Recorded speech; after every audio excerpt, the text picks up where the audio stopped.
अस्सलाम वालेकुम रहमतुल्लाहि व बरकातुहू। पहले बच्चों आप लोगों का इस्तकबाल है सीर अकेडमी पर। तो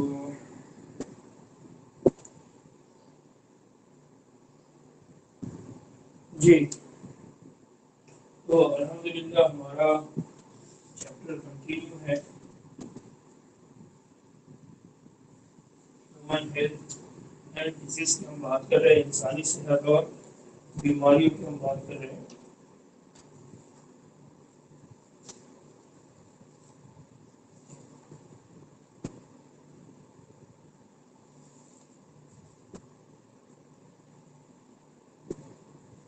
और बच्चों लास्ट लेक्चर में किसी को कोई डाउट है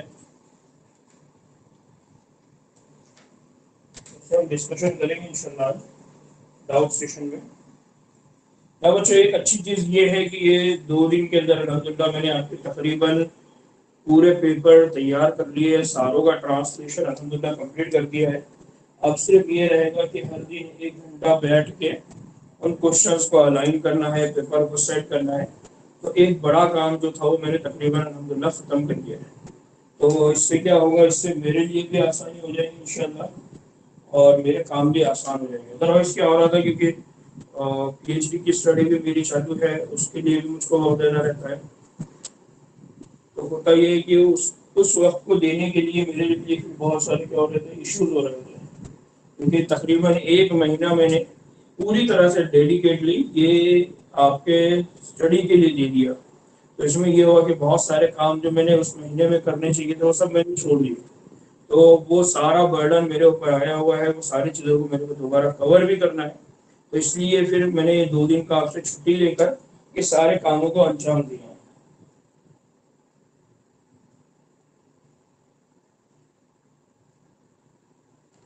ना बच्चों, हम लोग बात कर रहे हैं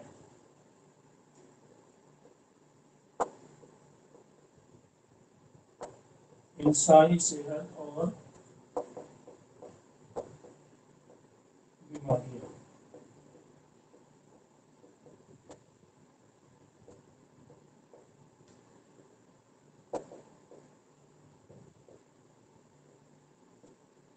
ह्यूमन हेल्थ एंड डिसीजेस, इसकी हम बात कर रहे हैं ना बच्चों। हम लोगों ने लास्ट लेक्चर में जो देखा था, तो हमने वहां पर कुछ बीमारियों के नाम पढ़े, किस तरह से वो बीमारियां होती है, उनके कॉजेस क्या है।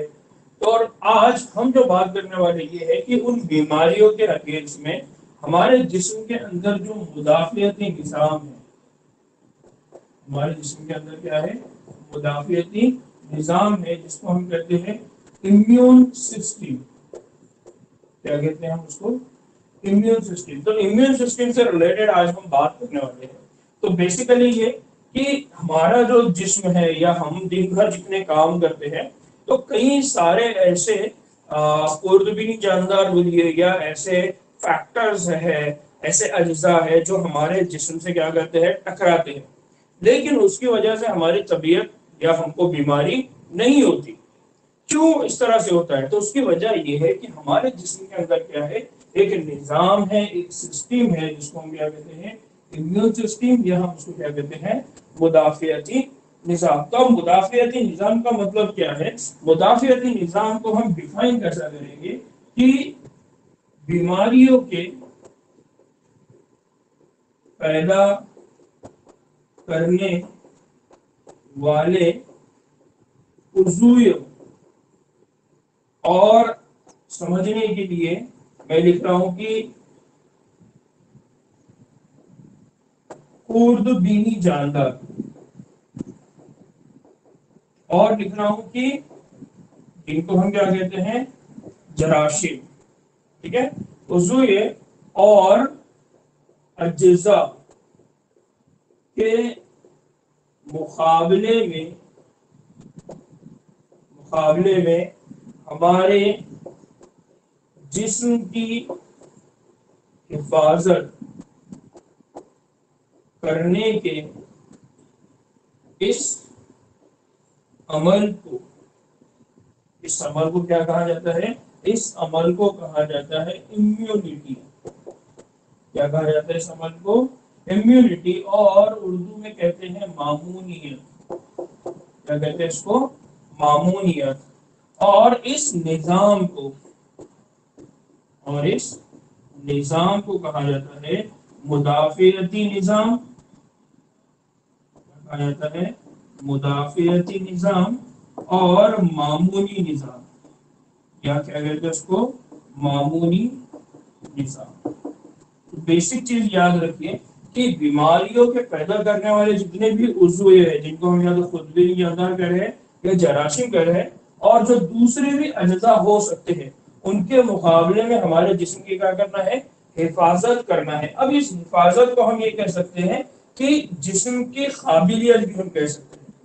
क्या कह सकते हैं हम उसको, जिस्म की काबिलियत भी कह सकते हैं, या हमारे जिस्म की सलाहियत भी कह सकते हैं। तो सिंपल हम ये करेंगे कि हमारे जिस्म की काबिलियत या हमारे जिस्म की सलाहियत, जिसके जरिए हमारा जिस्म बीमारी पैदा करने वाले जितने भी एजेंट्स हो सकते हैं, उनके अगेंस्ट में हमारे जिस्म का क्या करता है, बचाव करता है, तो उसको कहा जाता है इम्यून सिस्टम या मुदाफियती निजाम। ना बच्चे, जो मुदाफियती निजाम है या जो इम्यून सिस्टम है, जो मुदाफियती निजाम है या जो इम्यून सिस्टम है, तो वो दो तरह के हैं। हमारे पास जो मुदाफियती निजाम है या जो इम्यून सिस्टम है, वो दो तरह के हैं। एक मुदाफियती निजाम वो होता है जिसको कहा जाता है इन्नेट, क्या कहा जाता है इसको, इन्नेट, इन्नेट इम्यूनिटी, क्या कहा जाता है इसको, इन्नेट इम्यूनिटी। और एक होता है जिसको कहा जाता है एक्वायर्ड, एक्वायर्ड इम्यूनिटी। तो हमारे जिस्म के अंदर जो इम्यूनिटी है, उसको दो बड़े ग्रुप में डिवाइड किया हुआ है। एक है इन्नेट इम्यूनिटी और दूसरा है एक्वायर्ड इम्यूनिटी। एक है इन्नेट इम्यूनिटी और दूसरा है एक्वायर्ड इम्यूनिटी। ना हम बच्चों इसको और आसान समझते हैं। इन्नेट इम्यूनिटी और एक्वायर्ड इम्यूनिटी, ये दोनों इम्यूनिटी हमारे जिस्म के अंदर काम करते हैं, और इनको किस ग्रुप में रखा गया है, इम्यूनिटी। तो इम्यूनिटी को याद रखिए, दो तरह से हमारे जिस्म में वो काम करती है। हो गया।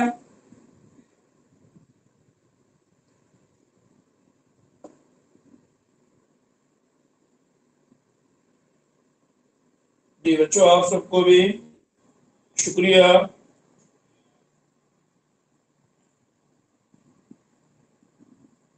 इस टीचर्स डे के मौके पे बच्चों सिर्फ खुशों से दुआओं में याद रखिए कि अल्लाह ताला और बेहतर से बेहतर आप लोगों को या और बच्चों को पढ़ाने की मेरी सलाहियतों को और इम्प्रूव करे।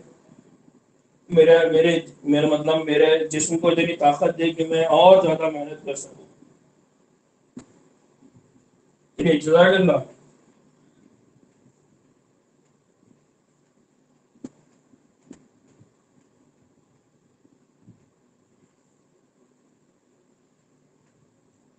नाउ अब हम बात कर रहे हैं कि what is mean by innate immunity और what is mean by acquired immunity. तो मैं दोनों को साथ में लेकर चलता हूं ताकि आपको ये डिफरेंशिएशन करने में भी आए और एग्जाम में ये आपके लिए आसान भी रहे। नाउ यहाँ पर हम बात कर रहे हैं कि जो इम्यूनिटी है,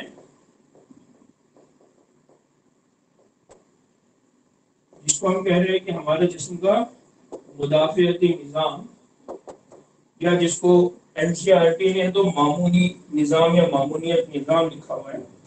तो यहाँ पर सबसे पहले what is mean by innate, हमने कहा कि एक जो टाइप है वो है इन्नेट इम्यूनिटी,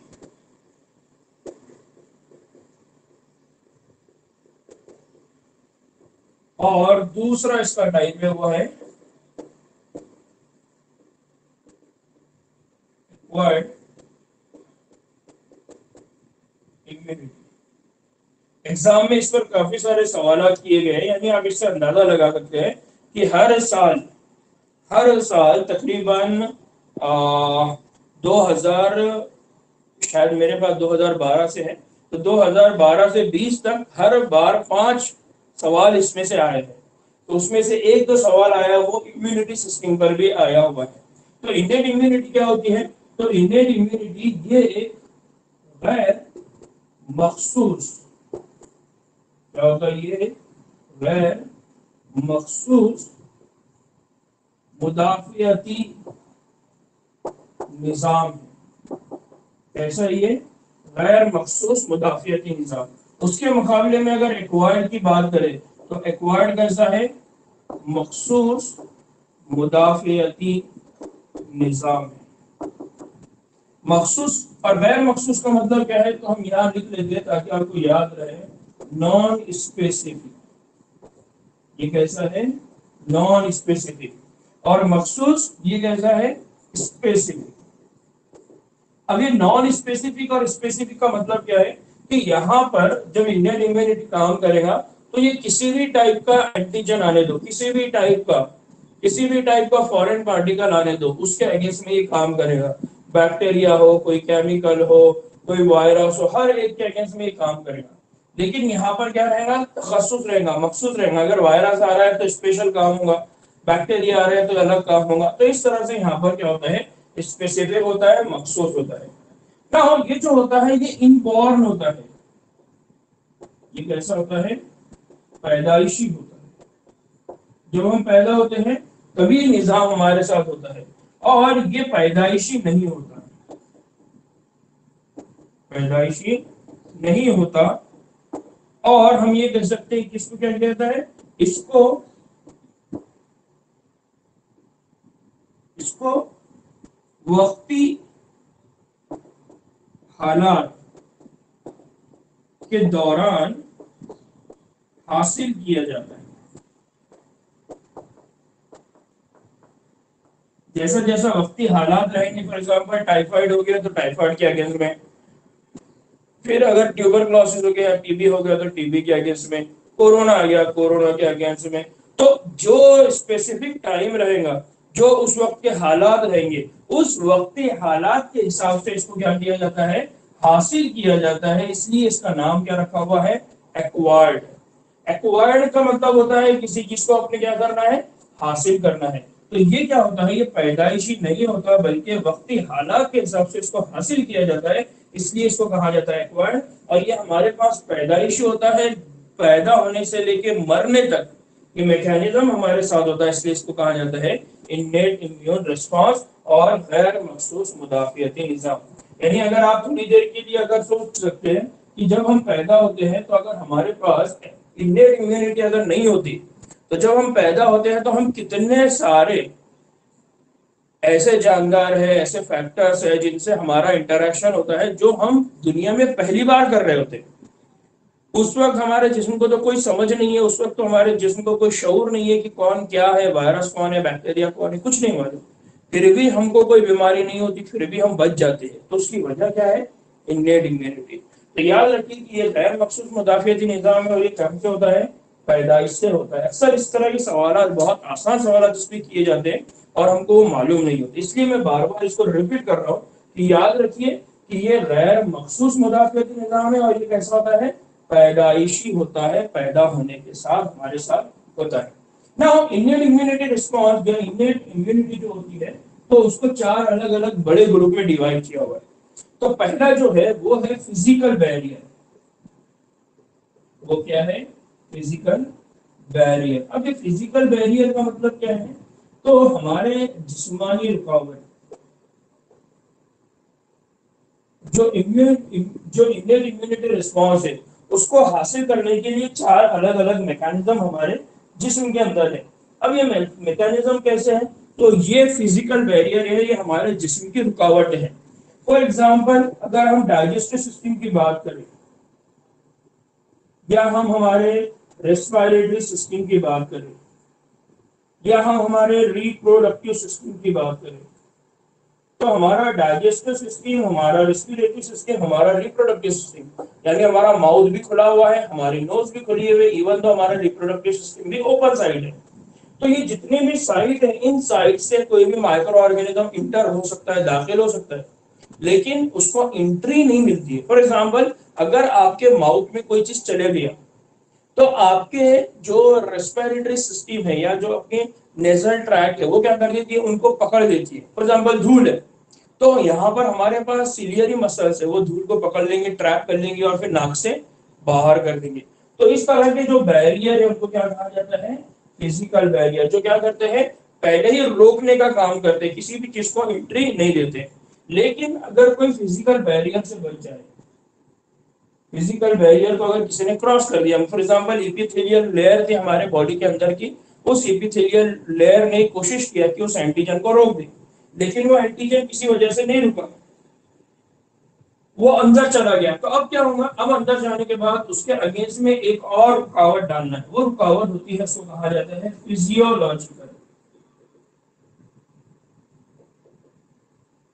कौन सी होती है वो?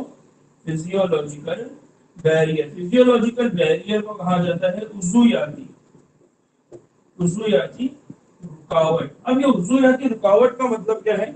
उज़ुयाती रुकावट का मतलब ये है कि अब हमारे बॉडी के अंदर फिजियोलॉजिकल चेंज होंगे, कुछ लेवल पे हमारे जिस्म के अंदर तब्दीलियां होंगी, और ये जो फिजियोलॉजिकल चेंजेस है, फॉर एग्जांपल हमारी पलकें हैं, धूल को बचाने का काम करती है पलकें, तो ये कौन सा? Physical barrier.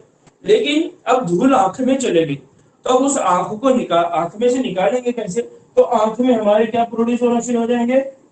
आंसू बनना शुरू हो जाएंगे, यानी हमारे आंखों की फिजियोलॉजिकल कंडीशन क्या होगी? चेंज। इसी तरह से अगर हम डाइजेस्टिव सिस्टम में अगर कोई चला गया, तो हमारे डाइजेस्टिव सिस्टम में क्या प्रोड्यूस होना शुरू हो जाएगा? तेजाब, यानी जिसको हम क्या कहते हैं? एसिड। अगर आपको याद होगा तो हमारे जिस्म के अंदर एक एसिड प्रोड्यूस होता है जिसका नाम है HCl। जब HCl की डाइजेस्टिव सिस्टम के टाइम में मैंने बताया था, तो आपको बताया था कि HCl क्या करता है? जो भी माइक्रो ऑर्गेनिज्म माउथ से बचकर अगर अंदर आ गया, यहाँ पर जो लाइसोजाइम है, लाइसोजाइम जो एंजाइम है, अगर उससे बचकर अगर हमारे इंटेस्टाइन के अंदर अगर आ जाता है, तो हमारे स्टमक के अंदर अगर आ जाता है, तो स्टमक के अंदर क्या प्रोड्यूस होता है? तेजाब। वो तेजाब उसको क्या कर देगा? किल कर देगा। तो इस तरह से हमारे जिस्म के अंदर इन्नेट इम्यूनिटी में कुछ बैरियर होते हैं, या 4 टाइप के यहाँ बैरियर है। एक है फिजिकल बैरियर, एक है फिजियोलॉजिकल बैरियर। तो इनसे भी अगर कोई बच गया, फिजिकल बैरियर से या फिजियोलॉजिकल बैरियर से अगर कोई बच गया, तो फिर हमारा जिस्म काम करता है। वहां पर फिर हमारे जिस्म में फौज खड़ी होती है, जिसको कहा जाता है सेल्यूलर, जो क्या बनाती है हमारे जिस्म के अंदर? सेल्यूलर बैरियर, यानी खलवी रुकावट। अब ये खलवी रुकावट का मतलब क्या है? खलवी रुकावट का मतलब ये है कि कोई एंटीजन है, उसने फिजिकल बैरियर को भी क्रॉस कर दिया, फिजियोलॉजिकल बैरियर को भी क्रॉस कर दिया, अब वो हमारे जिस्म में आ गया, तो आप सेल स्टार्ट करेंगे उसको रोकने की। तो सेल फॉर एग्जांपल हमारे जिस्म के अंदर कौन है? WBC cell, white blood corpuscle. White blood corpuscle में भी कौन है? व्हाइट ब्लड कॉर्पस्कल में टी ल्यूकोसाइट। इसी तरह से बी ल्यूकोसाइट। इसी तरह से और कौन है? न्यूट्रोफिल। याद आ रहा है? इसी तरह से कौन है हमारे जिस्म के अंदर और काम करने वाले, जिनको हम कहते हैं मैक्रोफाज। तो क्या होगा कि एक सेल्यूलर सिस्टम हमारे जिस्म में क्या करेगा? उसको रोकने की क्या करेगा? कोशिश करेगा। तो सेल्यूलर लेवल पे भी उनको रोकने की क्या की जाती है? कोशिश की जाती है। अब अगर सेल्यूलर लेवल पर भी अगर वो नहीं रुकता है, तो फिर एक चौथा बैरियर हमारे जिस्म में काम करता है, उसको कहा जाता है साइटोकाइन। क्या कहा जाता है? Cytokine barrier. Cytokine barrier, basically जो साइटोकाइन है ये क्या है? तो cytokine it is a protein. Cytokine क्या है? प्रोटीन है। और ये प्रोटीन हमारे ब्लड के अंदर सीक्रेट होना शुरू होते हैं, और उस एंटीजन के अगेंस्ट में वो क्या करते हैं? रुकावट बनाते हैं। फॉर एग्जांपल हमारे पास प्रोड्यूस होने वाले एक प्रोटीन का नाम है इंटरफेरॉन। क्या नाम है उसका? इंटरफेरॉन। तो इस तरह से क्या होता है, हमारे जिस्म के अंदर जो इन्नेट इम्यूनिटी होती है या गैर मखसूस मुदाफियती निजाम होता है, उसके अंदर ये 4 टाइप के काम होते हैं। सबसे पहला फिजियोलॉजिकल बैरियर, यानी जिस्मानी रुकावट होगी। हमारी आंख की पुतलियां है, हमारा जो डाइजेस्टिव ट्रैक है, हमारे रेस्पिरेटरी ट्रैक है, इसकी एपिथेलियल वॉल है। फिजियोलॉजिकल बैरियर मतलब हमारे आंखों से निकलने वाले आंसू है, हमारे जिस्म के अंदर तेजाब है, या हम ये कह सकते हैं कि हमारे रिप्रोडक्टिव ट्रैक के अंदर फॉर एग्जांपल स्पर्म है, स्पर्म जब रिलीज होता है तो सीमन के फॉर्म में होता है, तो सीमन में एसिडिक कंडीशन होती है। तो ये पूरे जो कंडीशन है फिजियोलॉजी। इसी तरह से सेल्यूलर बैरियर, कि हमारे जिस्म के अंदर उन्होंने 2 बैरियर को अगर क्रॉस कर दी, तो तीसरा बैरियर बनता है जिसके अंदर हमारे ब्लड सेल पूरे काम करते हैं, WBC वगैरह। और अगर इनको भी उसने क्रॉस कर दिया तो फिर लास्ट एक बैरियर होता है जिसको कहा जाता है साइटोकाइन बैरियर यानी इंटरफेरॉन। ये इंटरफेरॉन बेसिकली क्या है, एक टाइप है प्रोटीन का। क्लियर?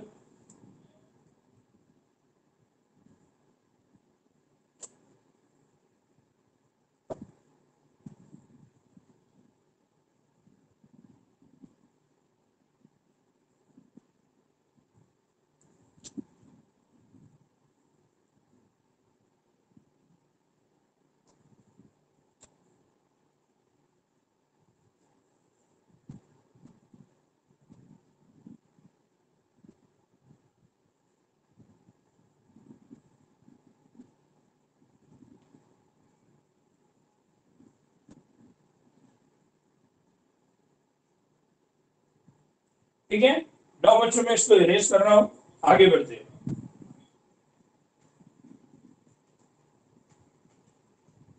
अब हम बात कर रहे हैं एक्वायर्ड इम्यून रिस्पॉन्स।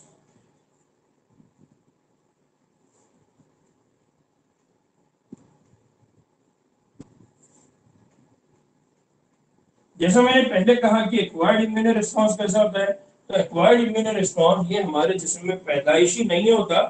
दूसरा मैंने ये कहा कि ये वक्ती हालात के दौरान क्या किया जाता है, एक्वायर्ड किया जाता है, हासिल किया जाता है। अब फॉर एग्जांपल अगर हम दो तरह से बात करें कि हमारे पास जो भी बीमारी होती है, फॉर एग्जांपल टाइफाइड है, टाइफाइड बीमारी है या कोई और बीमारी है, तो जब फर्स्ट टाइम ये बीमारी हम है तो उस वक्त ये होता है कि उस बीमारी से लड़ने के लिए हमारे को तकरीबन महीना लग जाता है। लेकिन वही बीमारी अगर दूसरी मरतबा आती है तो हम 6-7 दिन में अच्छे हो जाते हैं। और फिर हम ये कहते हैं कि हम फला के पास गए थे तो इसलिए हमारी तबीयत बहुत अच्छी होगी, या फला के पास गए थे इसलिए हमारी तबीयत अच्छी होगी। जबकि ये डिपेंड नहीं करता है कि आपका फर्स्ट टाइम ये बीमारी जब आई थी उस वक्त आप किसके पास गए थे। यानी हम अक्सर ये कहते हैं कि मेरे मतलब आपको किसी को टाइफाइड हुआ तो आप आपके एतबार से बोलते हैं कि हम फला डॉक्टर के पास गए थे इसलिए अच्छा हो गया। लेकिन वही पेशेंट, जिस पेशेंट को उसी डॉक्टर के पास जब दूसरा पेशेंट जाता है तो वो 8 दिन के बजाय 1 महीने में अच्छा होता है, 1.5 महीने में अच्छा होता है। उसकी वजह क्या है, तो उसकी वजह यह है कि आप जब उसके पास गए थे तो आप उस वक्त गए थे जब आपके बॉडी के अंदर ये जो निजाम था एक्वायर्ड इम्यून सिस्टम, ये ऑलरेडी था, इसलिए 8 दिन में आप अच्छे हो गए। लेकिन वो जो दूसरा बंदा था अभी तक उसके जिस्म में ये एक्वायर्ड इम्यून सिस्टम या उसने अभी तक ये मुदाफियाती निजाम हासिल नहीं किया था। नतीजे में ये हुआ कि उसके अंदर वो डेवलप होने को बहुत लंबा टाइम लगा, बहुत अरसा लगा, उसके बाद उसकी तबीयत अच्छी हुई। अब वो उसको भी अगर कोई बीमारी दोबारा अगर वो बीमारी आएंगी तो वो अच्छा हो जाएगा। उसकी वजह क्या है, उसकी वजह ये है कि in case of acquired immunity हमारे पास क्या होता है, जो भी एंटीजन है, जो भी एंटीजन है। अब एंटीजन किसको कहते हैं, मैं उसको समझा देता हूं। एंटीजन, एंटीजन ये कहा जाता है कि वो अज्जा जो हमारे जिस्म के लिए, हमारे जिस्म के लिए बाहर के, बाहर के मतलब फॉरेनर या अननोन, अननोन का मतलब क्या है, जो हमारे लिए कैसे होंगे, अनजान, जिनको हम पहचानते नहीं है। तो अगर हमारे जो वो अज्जा जो हमारे जिस्म के लिए बाहर के यानी फॉरेनर है, या जो हमारे जिस्म के लिए कैसे है, अनजान है, अननोन है, उनके लिए हमारा जिस्म, हमारा जिस्म उनके लिए हमारा जिस्म क्या करता है, हमारा जिस्म इम्यूनिटी और मुदाफियत पैदा करता है। तो ऐसे अज्जा जिनके अगेंस्ट में हमारा जिस्म कभी भी मुदाफियती निजाम यानी इम्यून सिस्टम डेवलप करता है, उन अज्जा को हम क्या कहते हैं, एंटीजन। क्या कहेंगे उनको हम, वो अज्जा जो हमारे जिस्म के लिए बाहर के या अननोन, अनजान कंसिडर किए जाते हैं, समझे जाते हैं। तो हमारा जिस्म उनके अगेंस्ट में क्या पैदा कर देता है, मुदाफियत पैदा कर देता है, तब उनको हम क्या कहते हैं, एंटीजन। तो होता क्या है कि हमारे जिस्म के अंदर एंटीजन का रोल कौन प्ले करेगा? तो ये एंटीजन का रोल हमारे जरासीम पैदा कर सकते हैं, जिनको हम कहते हैं बैक्टीरिया, जिनको हम कहते हैं फंजाई, जिनको हम कहते हैं वायरस, ये सब हो सकता है। प्लस एंटीजन का रोल हमारे अपने खुद के जिस्म के प्रोटीन्स भी कर सकते हैं, हम इसको आगे समझने वाले हैं। सिर्फ इतना याद रखिए कि एंटीजन वो अज्जा जो हमारे जिस्म के अंदर मुदाफियाती निजाम को डेवलप करते हैं, मुदाफियाती निजाम को स्टार्ट करते हैं, चालू करते हैं, इवोक करते हैं, उनको हम कहते हैं एंटीजन। ना होता क्या है कि मुदाफियाती निजाम के अंदर दो तरह से काम होता है। एक ये होता है कि जब कोई भी एंटीजन पहली बार जिस्म से टकराता है, जिस्म से टकराता है,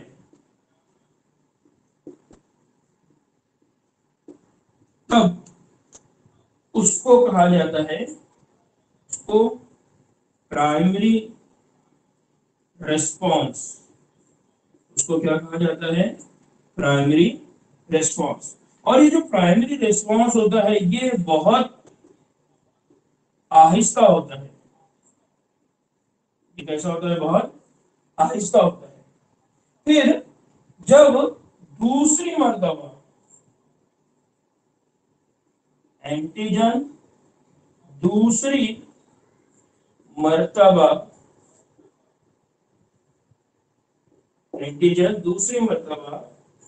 जिस्म से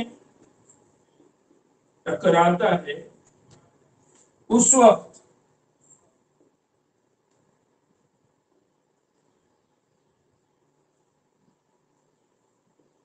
या उसको हम क्या कहते हैं? उसको कहते हैं हम सेकेंडरी रिस्पॉन्स। क्या कहते हैं उसको हम? Secondary response. और ये जो सेकेंडरी रिस्पॉन्स होता है ये बहुत तेजी से होता है। ये जो सेकेंडरी रिस्पॉन्स है ये बहुत तेजी से होता है। ना हो बच्चों, अभी इन दो चीजों में मेरे को हर चीज को क्लियर करना है। पहला कि जब प्राइमरी रिस्पॉन्स होता है और प्राइमरी रिस्पॉन्स बहुत आहिस्ता होता है, तो इस कंडीशन में क्या होता है? इस कंडीशन में ये होता है कि हमारा जिस्म ये डिसाइड करता है कि ये एंटीजन कौन है, ये एंटीजन कौन है और इस एंटीजन के अगेंस्ट में हम काम कैसा करेंगे। तो उस दौरान में ये होता है कि इस प्राइमरी रिस्पॉन्स के अंदर जो भी एंटीजन होता है उस एंटीजन को दो सेल के साथ मिलाया जाता है। किसके साथ मिलाया जाता है? दो सेल के साथ। एक सेल है जिसको हम कहते हैं बी लिम्फोसाइट, और दूसरा सेल होता है जिसको कहा जाता है टी लिम्फोसाइट।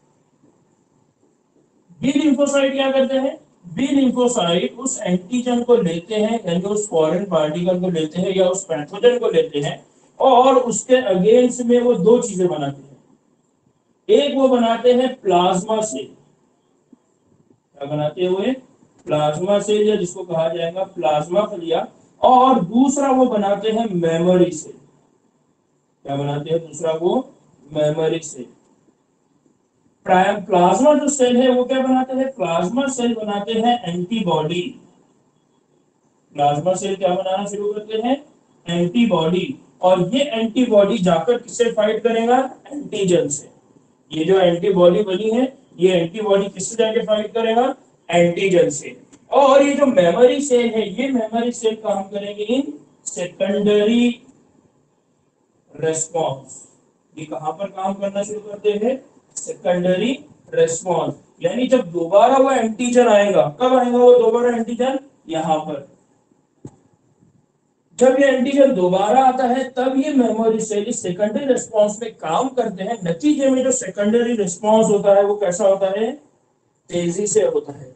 तो आप इसको बहुत अच्छे से समझ सकते हैं कि जब आप कोई गाड़ी चलाना सीखते हैं, तो जब आप पहले दिन गाड़ी चलाने जाते हैं तो आपको बहुत दिक्कत होती है, उस वक्त बहुत मुश्किल आती है। आपको स्टीयरिंग कैसा घुमाना है, क्लच कैसा दबाना है, गियर कैसा डालना है, तो ये समझने में आपको थोड़ा वक्त लग जाता है। लेकिन जब आपकी मेमोरी डिसाइड हो जाती है, फिर दूसरे दिन जब आप बैठते हैं तो आप फटाक से स्टीयरिंग घुमाते हैं, चाबी घुमाते हैं, फर्स्ट गियर डालते हैं और गाड़ी चालू। और ये मामूल आपका अब हमेशा हो जाता है। अब आपको कभी भी बार बार उतना टाइम स्पेंड करने की जरूरत नहीं होती है। तो ये जो प्राइमरी रिस्पांस था किसी भी एंटीजन के अगेंस्ट में, किसी भी फॉरेन पार्टिकल के अगेंस्ट में, उस प्राइमरी रिस्पांस को क्या लगता है, वो बहुत आहिस्ता होता है, बहुत स्लो होता है। उस स्लो होने की वजह क्या है? उस स्लो होने की वजह ये है कि इस प्राइमरी इम्यूनो रिस्पांस में जो एंटीजन है, उस एंटीजन को किसके साथ मिलाया जाता है? बी लिम्फोसाइट के साथ। और जब बी लिम्फोसाइट के साथ वो मिलता है तो बी लिम्फोसाइट क्या बनाते हैं? प्लाज्मा सेल बनाते हैं। उस प्लाज्मा सेल से क्या बनना शुरू होती है? एंटीबॉडीज। फिर ये एंटीबॉडीज बनने को फॉर एग्जाम्पल 4 दिन लग रहे हैं, 5 दिन लग रहे हैं, 7 दिन लग रहे हैं, जब तक लगेगा तब तक क्या होता है, धीरे धीरे वो बीमारी वहां तक बढ़ते जाती है। नतीजे में ये होता है कि प्राइमरी रेस्पॉन्स में ज्यादा दिन लगते हैं आपके अच्छे होने के लिए। और दूसरा उसके साथ क्या डेवलप हो जाते हैं? Memory cell. ये मेमोरी सेल आगे चल के कहाँ हेल्प करते हैं? सेकेंडरी इम्यून रेस्पॉन्स में। नतीजे में सेकेंडरी इम्यून रेस्पॉन्स क्या होता है? बहुत तेजी से होता है ना। सवाल ये आता है कि ये टी लिम्फोसाइट क्या करते हैं? तो टी लिम्फोसाइट ये होते हैं मददगार। तो हम आगे चल के पढ़ेंगे कि जो टी लिम्फोसाइट है ये दो तरह के होते हैं। एक टी लिम्फोसाइट होता है जिसको कहा जाता है टीएच, और एक होते हैं जिसको कहा जाता है टीसी। जो टीएच है इसको कहा जाता है हेल्पर। क्या कहते हैं उसको? Helper T lymphocyte. और ये जो टीसी होता है इसको कहा जाता है साइटोटॉक्सिक। Cytotoxic T lymphocyte. अब ये क्या काम करते हैं? ये क्या काम करते हैं तो इसको याद रखिए बस, बाकी का मैं बाद में बताऊंगा। ये जो टी हेल्पर सेल है, ये T helper cell B cell की मदद करते हैं। ये जो टी हेल्पर सेल है किसकी मदद करते हैं? बी सेल की मदद करते हैं, या बी लिम्फोसाइट की मदद करते हैं। और बी लिम्फोसाइट की मदद करते हैं for the formation of antibodies. Antibodies बनाने में कौन मदद करते हैं? T helper cell. किसकी करते हैं? बी सेल की। तो बेसिक कंसेप्ट यहां पर याद रखना है कि जो मखसूस मुदाफियती निजाम है, जो एक्वायर्ड इम्यूनिटी है, उसमें क्या होता है कि एंटीजन भी मखसूस होगा। बैक्टीरिया फॉर एग्जांपल टाइफाइड का हो सकता है, फॉर एग्जांपल ट्यूबरकुलोसिस का हो सकता है, कॉमन कोल्ड का जो भी है, तो उसका स्पेसिफिक एंटीजन रहेगा। उस स्पेसिफिक एंटीजन के अगेंस्ट में स्पेसिफिक प्राइमरी इम्यूनो रिस्पांस रहेगा। फिर दूसरा सेकेंडरी रिस्पांस रहेगा। प्राइमरी इम्यूनो रिस्पांस में बी लिम्फोसाइट, टी लिम्फोसाइट उसके साथ फाइट करेंगे। बी लिम्फोसाइट आगे चल के प्लाज्मा सेल बना देंगे, और क्या बना देंगे?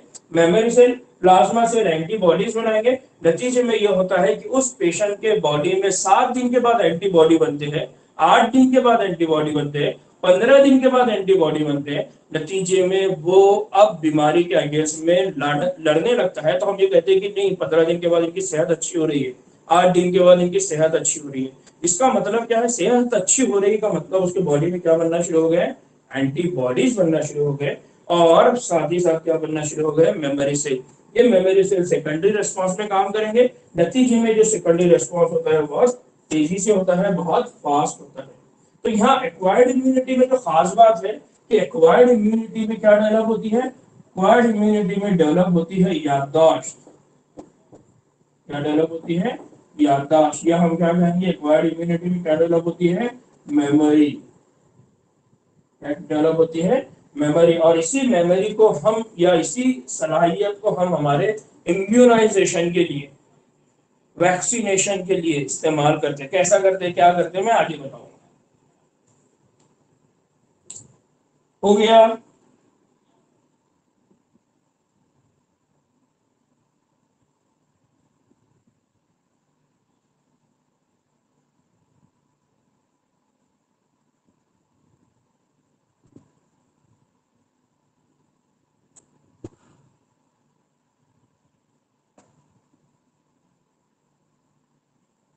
और 26 लोग हैं, 26 लोग अभी क्लास में हैं, लेकिन रेस्पॉन्स सिर्फ 1 2 3 लोगों का आया अभी तक।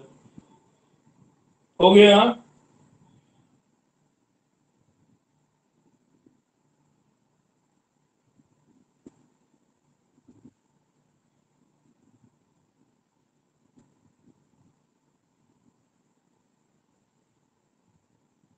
ठीक है, तो ये था एक्वायर्ड इम्यून रिस्पॉन्स। ना हो बच्चों, अब इस एक्वायर्ड इम्यून रिस्पॉन्स में जो एक एक्स्ट्रा बात हम पढ़ रहे हैं वो antibody. What is mean bye antibody, या एंटीबॉडी कैसा होता है, हम उसकी बात करेंगे क्योंकि एग्जाम में एंटीबॉडी के ऊपर भी सवाल किया गया है।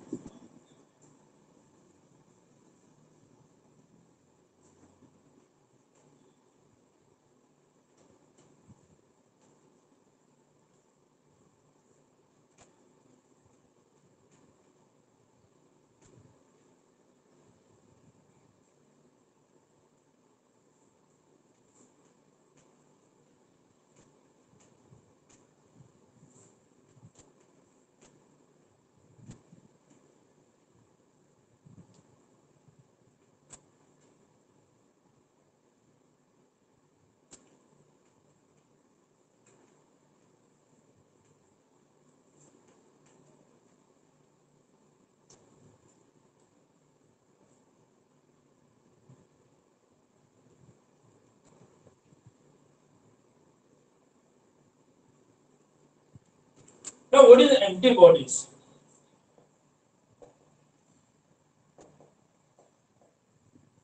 जैसा मैंने कहा कि एंटीबॉडी कहां से बनते हैं, तो कहा कि बी सेल से बनते हैं।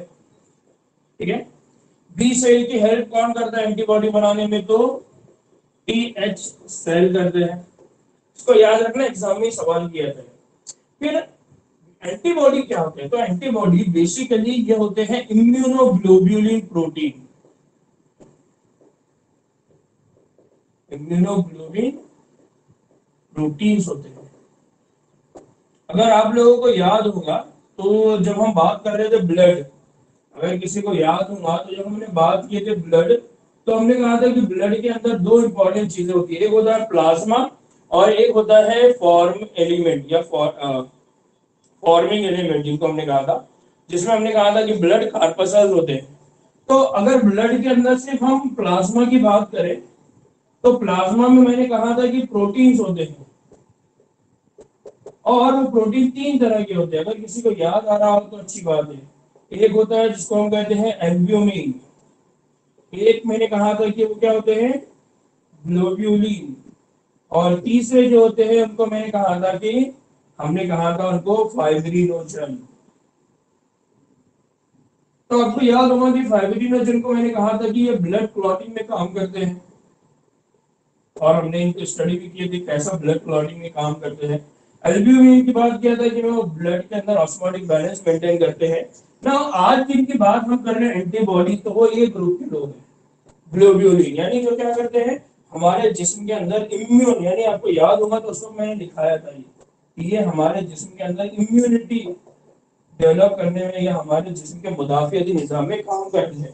तो ब्लड के अंदर ये प्रोटीन होते हैं, इन प्रोटीन को क्या कह रहे हैं, इम्यूनोग्लोबुलिन। तो बेसिकली एंटीबॉडी क्या है, तो एंटीबॉडी ये इम्यूनोग्लोबुलिन प्रोटीन है। ये जो एंटीबॉडी होते हैं ये इम्यूनोग्लोबुलिन प्रोटीन है, ये इनके अलग अलग टाइप्स हैं। तो बेसिकली इनके 5 टाइप हैं, जिसके नाम है IgA, IgT, IgD, IgG, IgM। 1 2 3 4 5, इनको याद रखिए आप, एग्जाम में इन पर सवाल पूछे जाते हैं। तो एंटीबॉडीज की कितने टाइप है, 5 टाइप्स है। एंटीबॉडी की किस्में कितनी है, तो 5 किस्में एंटीबॉडी की। अब ये कहाँ काम करते हैं, कैसा काम करते हैं, तो हर एंटीबॉडी के मामले में तो हम डिस्कस नहीं करेंगे, लेकिन कुछ के मामले में हम बात करेंगे। ना एंटीबॉडी को जो रिप्रेजेंट करते हैं हमारे पास, तो एंटीबॉडी को रिप्रेजेंट करते हैं बाय H2L2। एंटीबॉडी के लिए जो फॉर्मूला लिखा जाता है वो क्या लिखा जाता है, H2L2। H का मतलब होता है हैवी चेन, और L का मतलब होता है लाइट चेन। तो अब इसका मतलब क्या है, ये जो एंटीबॉडी होती है, इस एंटीबॉडी के अंदर 2 तरह की चेन है।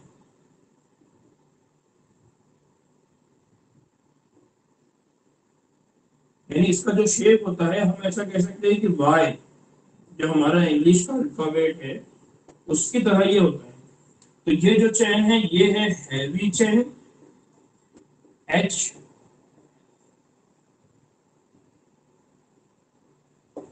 हैवी चेन ये एक है, और ये एक है, इसलिए हम बोल रहे हैं H2। दूसरा इसके साथ जुड़ी हुई होती है एक और चेन, जिसको हम कहते हैं एल चैन। क्या कहते हैं उसको हम? एल चैन। और ये एक दूसरे के साथ डाइसल्फाइड बॉन्ड, इसके साथ डाइसल्फाइड बॉन्ड के जरिए ये जुड़े हुए हैं। तो यहां पर याद रखिए कि एक चैन जो है वो हैवी है और दूसरी चैन लाइट है। ये जो साइट होती है इसको कहा जाता है एंटीजन बाइंडिंग साइट। क्या कहते हैं इसको?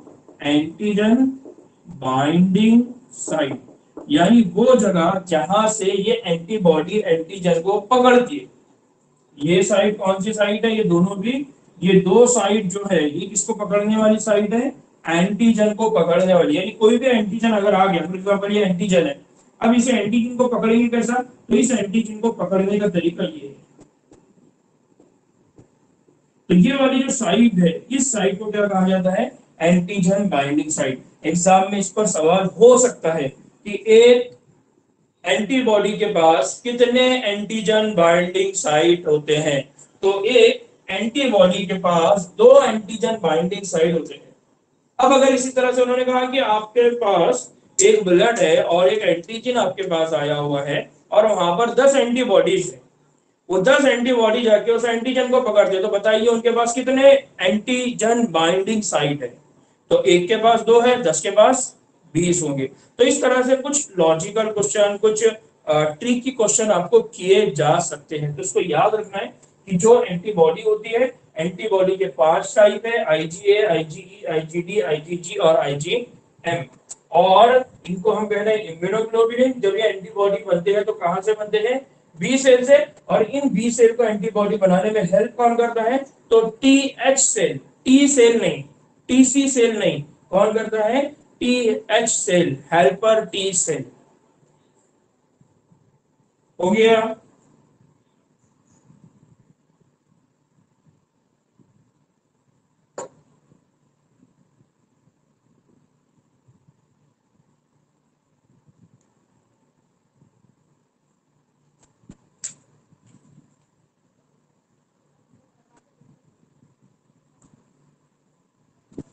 ना बच्चों, एक और चीज याद रखिए कि जब हमारे जिस्म के अंदर एंटीबॉडी बनते हैं, जब हमारे जिस्म के अंदर एंटीबॉडी बनते हैं और ये एंटीबॉडी हमारे जिस्म के अंदर मुदाफियती निजाम को बनाते हैं, तो इस मुदाफियती निजाम को कहा जाता है ह्यूमरल ह्यूमरल इम्यून रेस्पॉन्स। क्या कहा जाता है इसको? Humoral immune response. अब इसको ह्यूमरल इम्यून रेस्पॉन्स क्यों कहते हैं? क्योंकि ये जो एंटीबॉडीज है, ये एंटीबॉडीज को कहां पर रिलीज किया जाता है, कहां पर छोड़ा जाता है? ब्लड के अंदर। कहां पर छोड़ा जाता है? ब्लड के अंदर। और चूंकि लिक्विड फॉर्म में होता है, इसलिए इसको आगे नाम क्या दिया जाए? Humoral immuno response. तो याद रखना कि इसको ह्यूमरल इम्यूनो रेस्पॉन्स ही क्यों कहते हैं। उसकी वजह यह है कि ये जो एंटीबॉडीज है जो कहां से बन रही है? बी सेल के पास से बन रही है। उसको कहां डंप किया जाता है? ब्लड के अंदर। कहां पर किया जाता है? खून के अंदर उसको शामिल करते हैं। और खून के अंदर शामिल करने की वजह से इसका नाम क्या बनता है? Humoral immuno response.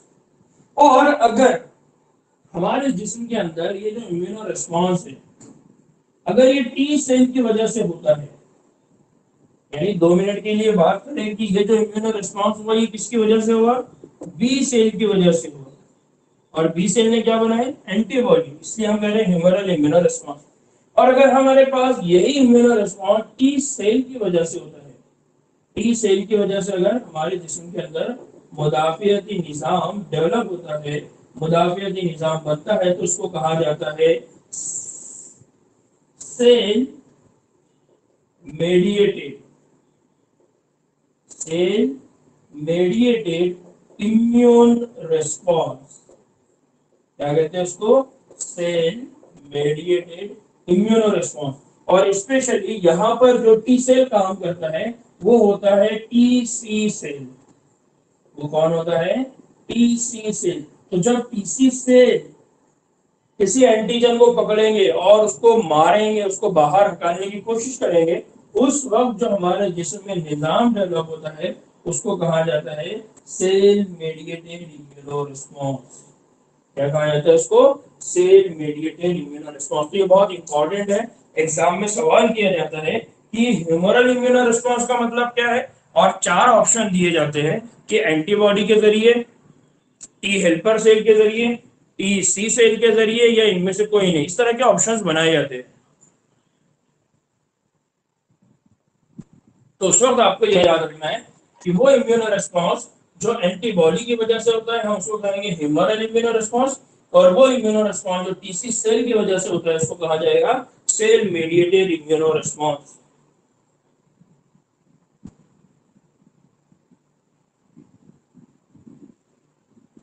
सर एक हो बार गया? रिपीट करो ना, क्वेश्चन पीछे पीछे जाता है। ना एक बार और समझ लीजिए कि हम ये कह रहे हैं कि हमारे जिस्म के अंदर जो इम्यूनिटी डेवलप होती है, मुदाफियती जो निज़ाम होता है, उस मुदाफियती निज़ाम के अंदर हम बात कर रहे हैं एक्वायर्ड, जो हम हमारे जिंदगी के कुछ हालात के दौरान, वक्ती हालात के दौरान हासिल करते हैं। हम ये कह रहे हैं कि जब कोई एंटीजन आता है तो उसके अगेंस्ट में हमारी बॉडी में क्या बनती है? एंटीबॉडी बनती है। अगर ये एंटीबॉडी ब्लड के अंदर मिक्स हो जाती है, उसकी वजह से जो इम्यूनिटी, जो मुदाफियती निजाम बनता है, उसको हम क्या कहते हैं? Humoral immuno response. और जो मुदाफियती निजाम टी सेल की वजह से होगा, टी सेल में भी स्पेशली टीसी सेल की वजह से होगा, उसको कहेंगे हम सेल मेडिएटेड इम्यूनो रिस्पॉन्स। तो दो तरह से हम फिर जो एक्वायर्ड इम्यूनिटी है उसको एंटीबॉडी की बुनियाद पे अगर बात करें तो हम कह रहे हैं ह्यूमरल इम्यूनो रिस्पॉन्स, और टीसी सेल की बुनियाद पे बात करें तो हम क्या कह रहे हैं उसको? Cell mediated immuno response. Clear?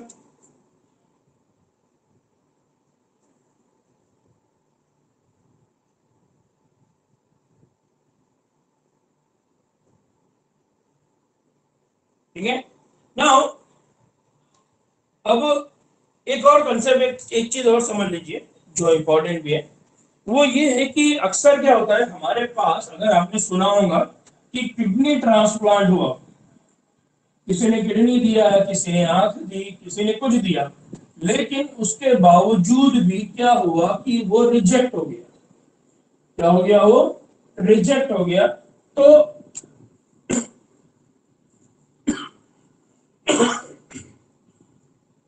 उस कंडीशन को हम कहते हैं ग्राफ्ट रिजेक्शन। क्या कहते हैं उसको हम? ग्राफ्ट रिजेक्शन, या हम उसको आसान अल्फाज में कहेंगे ऑर्गन रिजेक्शन। अब ग्राफ्ट रिजेक्शन क्यों बोलते हैं? तो उसकी वजह यह है कि ग्राफ्ट में इसलिए कहा जाता है कि उसमें कुछ जगह पे बाफ्ट को ऐड करते हैं, कुछ जगह पे ऑर्गन को ऐड करते हैं, इसलिए जो वर्ड यूज करते हैं वो ग्राफ्ट।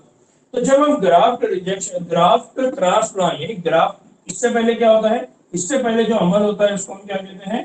ट्रांसप्लांटेशन। क्या कहते हैं हम उसको? ट्रांसप्लांटेशन।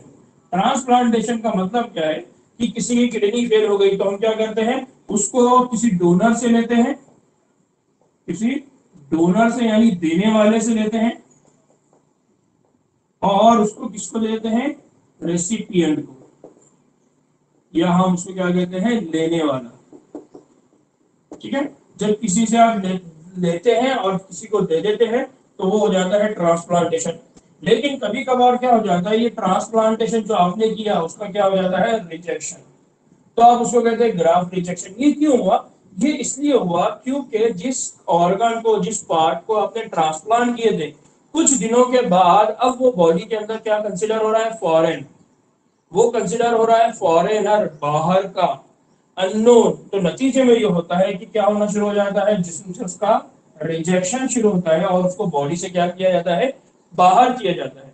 अब इस नतीजे में क्या होता है? इस ग्राफ रिजेक्शन की वजह से उस पर्सन की क्या होने लगती है? डेथ। उसकी बड़ी वजह कौन है? तो उसकी बड़ी वजह है टी सेल। उसकी बड़ी वजह कौन होते हैं? T cell. ये टी सेल क्या डेवलप कर देते हैं? ये डेवलप कर देते हैं सेल मेडिएटेड इम्यूनो रिस्पॉन्स। क्या डेवलप कर देते हैं ये? Cell mediated immuno response. और जब cell mediated immuno response develop होता है तो सीधा सीधा जो सेल है उनको मारना होता है, सॉरी सेल को किल करना होता है। तो आप समझ सकते हैं कि एक ऑर्गन है या एक टिश्यू है या एक बाफ्ट है, तो वो सेल से बनी हुई है, तो धीरे धीरे वो सारे सेल मरना शुरू हो जाते हैं।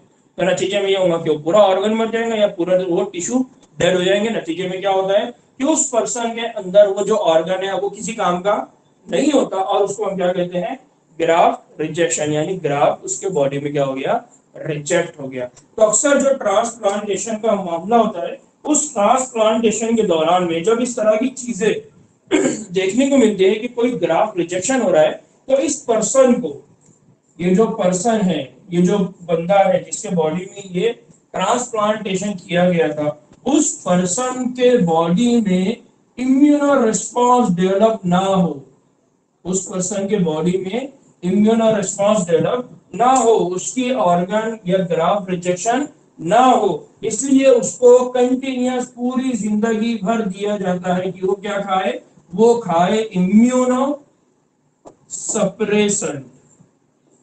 पूरी जिंदगी भर खाने के लिए कौन सी गोलियां दी जाती है उसको, इम्यूनो सप्रेशन। मतलब हमारे पास अगर ग्राफ्ट रिजेक्शन को रोकना है, ट्रांसप्लांटेशन करने के बाद किसी ऑर्गन का रिजेक्शन को अगर रोकना है, तो उसके लिए फिर हम क्या इस्तेमाल करते हैं, उसके लिए हम कंटिन्यूअसली कुछ मेडिसिन इस्तेमाल करते हैं, कुछ दवा इस्तेमाल करते हैं, जिनको हम क्या कहते हैं, इम्यूनो सप्रेशन। ये इम्यूनो सप्रेशन क्या करती है, ये इम्यूनो सप्रेशन इन एंटीबॉडीज के बनने के अमल को रोक देगी। ये इम्यूनो सप्रेशन ये क्या है, ये दवाइयां हैं, ये क्या है, दवाइयां है, ये मेडिसिन है। अक्सर आप लोगों ने देखा होगा कि जिन लोगों को इस तरह की कोई चीज होती है, किडनी वगैरह वगैरह ट्रांसप्लांटेशन, कंटिन्यूअसली हर दिन खाने के बाद एक दवा, सुबह उठने के बाद एक दवा, ये कंटिन्यूअस चलती है। तो बेसिकली वो दवाई क्या होती है, वो होती है इम्यूनो सप्रेशन, जो किसको रोकती है, ग्राफ्ट के रिजेक्शन को, ऑर्गन के रिजेक्शन को रोकती है। ये इम्यूनो सप्रेशन क्या करती है, ये एंटीबॉडी बनने के अमल को रोक के रखती है, या फिर ये क्या करती है, टी सेल के एक्टिवेशन को रोक के रखती है, ताकि ये जो ग्राफ्ट है इसका रिजेक्शन ना हो, इस ग्राफ्ट को कोई नुकसान ना हो।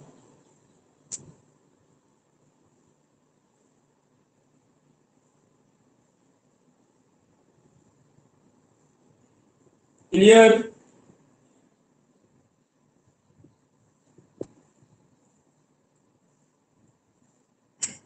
ना बच्चों, एक और नया कंसेप्ट है, बहुत इंपॉर्टेंट भी और मजेदार भी है, कि हमारे पास जो इम्यूनिटी है उसको दो और ग्रुप में डिवाइड किया हुआ है।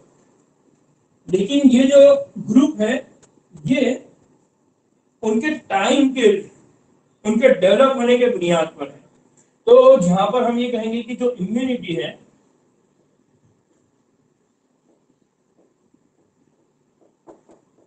कंफ्यूज नहीं होना, अक्सर बच्चे कंफ्यूज हो जाते हैं, ठीक है। तो हम यहाँ पर जिस इम्यूनिटी की डिवीजन की हम बात करें, हमने कहा कि इम्यूनिटी सिर्फ दो तरह की है, इनेट और एक्वायर्ड।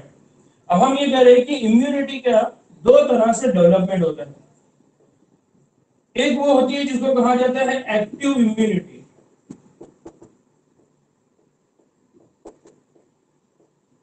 एक वो इम्यूनिटी जिसको हम कहते हैं एक्टिव इम्यूनिटी, और दूसरी इम्यूनिटी वो है जिसको हम कहते हैं पैसिव इम्यूनिटी।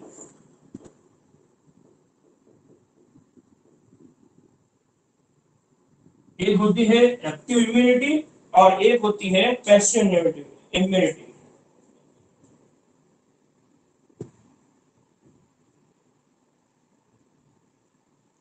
एक्टिव इम्यूनिटी में क्या होता है, तो एक्टिव इम्यूनिटी में क्या होता है कि जब कोई शख्स जब कोई शख्स एंटीजन, अब मैं बार बार उसको अलग अल्फाज नहीं दे रहा हूं बल्कि एंटीजन बोल रहा हूं, एंटीजन के ताल्लुक में आता है, तो उसके जिस्म के अंदर एंटीबॉडीज बनना शुरू हो जाता है। तब इस सिस्टम को या तब इस अमल को या तब इस तरह की इम्यूनिटी को कहा जाता है एक्टिव इम्यूनिटी। लेकिन पैसिव इम्यूनिटी में क्या होता है, पैसिव इम्यूनिटी में ये होता है कि किसी शख्स के जिस्म में, किसी शख्स के जिस्म में पहले से बनी हुई एंटीबॉडीज, पहले से बनी हुई एंटीबॉडीज दाखिल की जाती है, तब इसको क्या कहेंगे? तब इसको कहेंगे पैसिव इम्यूनिटी। तब उसको क्या कहेंगे? Passive immunity. तो यहां पर अब आप समझ सकते हैं कि एक जगह पर उस शख्स का एक्टिव रोल है, एक जगह पर उस शख्स का एक्टिव रोल है, यानी वो एंटीजन के अगेंस्ट में एंटीबॉडीज खुद अपने जिस्म में बना रहा है।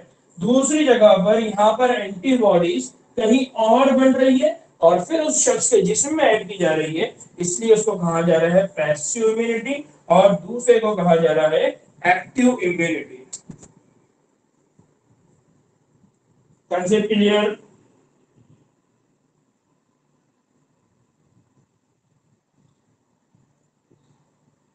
जो हमने कहा कि इम्यूनिटी हमारे पास है, उस इम्यूनिटी को हमने दो ग्रुप में डिवाइड किया हुआ है, एक है एक्टिव इम्यूनिटी और दूसरा है पैसिव इम्यूनिटी, या हम ये कहेंगे कि फाल मुदाफियती निजाम,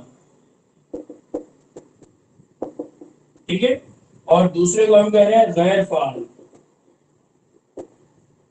अब फाल और गैर फाल की हम आमतौर पे एक्टिव और पैसिव का मतलब क्या लेते हैं?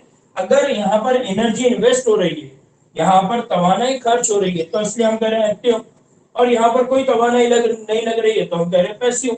यहाँ पर तवानाई किस चीज में लग रही है? यहाँ पर तवानाई लग रही है वो शख्स खुद एंटीजन के अगेंस्ट में क्या कर रहा है? एंटीबॉडी बना रहा है, यानी काम खुद कर रहा है, यहाँ पर काम खुद हो रहा है, इसलिए हम कह रहे हैं एक्टिव इम्यूनिटी। यहाँ पर काम खुद नहीं हो रहा है, एंटीबॉडी कहीं और बनी हुई थी, वो एंटीबॉडी आपने डायरेक्टली इंजेक्ट किया। फॉर एग्जाम्पल किसी हॉर्स के अंदर एंटीबॉडी बनी होगी, किसी माउस के अंदर एंटीबॉडी बनी हुई होगी, वहां से आपने एंटीबॉडी किया और उस शख्स के बॉडी के अंदर डाल दिया। तो अब इसका जो इम्यून सिस्टम है उसका कोई एक्टिव रोल यहाँ पर नहीं है, यहाँ पर कोई उसको एनर्जी की इन्वेस्टमेंट करने की जरूरत नहीं पड़ी, इसलिए हम इसको कह रहे हैं पैसिव इम्यूनिटी। तो याद रखिए कि इम्यूनिटी के अंदर यहाँ पर दो टाइप है, एक है एक्टिव इम्यूनिटी और दूसरी है पैसिव इम्यूनिटी। ना बच्चों इसको और आसान करिए, क्योंकि हम यहाँ पर बात कर रहे हैं एंटीबॉडीज की, यहाँ पर एंटीबॉडी बाहर से ले रहे हैं हम, डायरेक्टली बनी हुई थी, रेडीमेड थी, यहाँ पर एंटीबॉडी बनाई जा रही है। जब बार बार बात एंटीबॉडी की आ रही है, इसका मतलब एक्वायर्ड इम्यूनिटी है, इसका मतलब ये कौन सी इम्यूनिटी है? Acquired immunity. तो एक्वायर्ड इम्यूनिटी के अंदर दो टाइप है, एक है एक्टिव इम्यूनिटी और एक है पैसिव इम्यूनिटी। ना एक और चीज याद रखिए कि जो एक्टिव इम्यूनिटी होती है, जो एक्टिव इम्यूनिटी होती है वो बहुत सुस्त होती है। एक्टिव इम्यूनिटी कैसी होती है? बहुत सुस्त होती है, या हम कहेंगे स्लो होती है। और पैसिव इम्यूनिटी ये तेज होती है, या हम कहेंगे कि ये बहुत फास्ट होती है। क्यों ऐसा हो रहा है? इसकी वजह यह है कि यहाँ जो एंटीबॉडीज बनेगी, तो फॉर एग्जांपल पहले एंटीजन आया, फिर उस एंटीजन के साथ बी सेल ने इंटरेक्शन करा, फिर बी सेल के हेल्प करने के लिए यहाँ पर टीएच सेल आया, ठीक है, फिर टीएच सेल बनने के बाद बी सेल का डिवीजन हुआ, बी सेल बने जो प्लाज्मा सेल बने, फिर बी सेल के अंदर मेमोरी सेल बने, फिर ये प्लाज्मा सेल ने आगे चल के एंटीबॉडी बनाया, फिर ये एंटीबॉडी आगे चल के पुख्तगी को पहुंचेंगी यानी मैचुरेशन को। तो अब ये काम होने तक तो लग गए 15-20 दिन, यानी एंटीबॉडी को अपने एक्चुअल स्टेट में आने के लिए 15-20 दिन लग गए, इसलिए हम ये कह रहे हैं कि ये कैसा है? सुस्त है। लेकिन यहाँ पर क्या है? यहाँ पर कोई प्रॉब्लम नहीं, ऑलरेडी एंटीबॉडी थी, आपने डाला एंटीजन के अगेंस्ट में, उसने क्या करना शुरू कर दिया? फाइट। तो जो पैसिव इम्यूनिटी होती है वो तेज होती है और जो एक्टिव इम्यूनिटी होती है वो बहुत सुस्त होती है।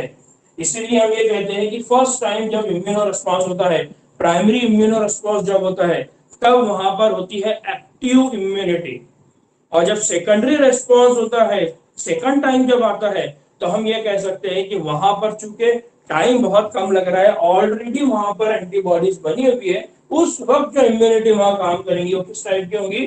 पैसिव इम्यूनिटी, यानी फास्ट होंगी। बहुत जल्दी आप उस एंटीजन को दूसरी मर्तबा क्या कर देंगे? बॉडी से बाहर निकाल देंगे।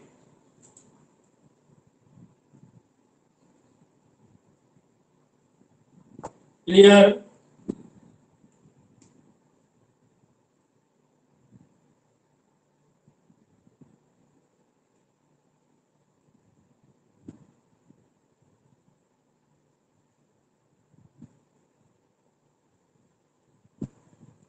ठीक है बच्चों, तो ये था active immunity and passive immunity. Now बच्चों, अब एक और कंसेप्ट है जिसको हम अक्सर टीकाकरण, वैक्सीनेशन, जिसको हम क्या कहते हैं? वैक्सीनेशन कहते हैं। नाउ ये टीकाकरण या वैक्सीनेशन होता क्या है, या ये वैक्सीन होती क्या है? 8 बज गए, अभी किसी ने ये पूछना नहीं कि क्लास कब तक चलेगी।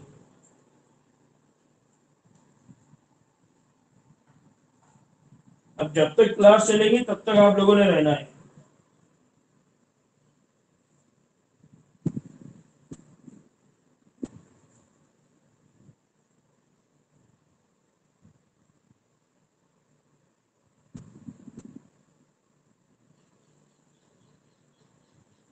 ना बच्चों, हम बात कर रहे हैं टीकाकारी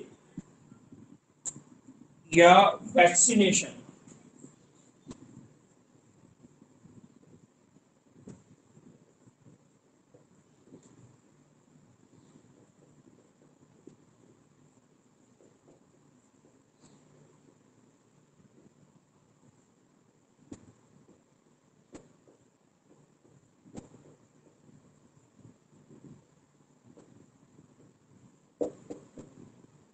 टीकाकारी और मामूलियत।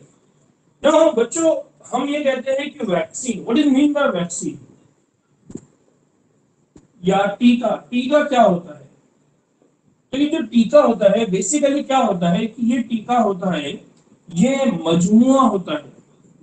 क्या होता है ये? मजमुआ होता है। किसका मजमुआ होता है? तो इसके अंदर दो चीजें हैं। एक तो ये होता है,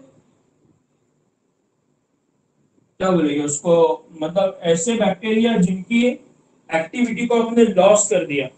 तो एक तो ये होता है कि जरासीम, या हम ये कहेंगे इसको और उर्दू में आसान, जरासीम के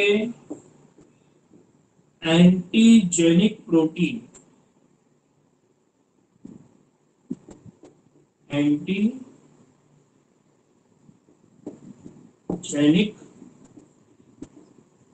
प्रोटीन, यानी कोई भी जरासीम होता है तो उस जरासीम के पास क्या होते हैं? Antigenic protein. एंटीजेनिक प्रोटीन मतलब जिसकी वजह से हमको क्या हो रही है?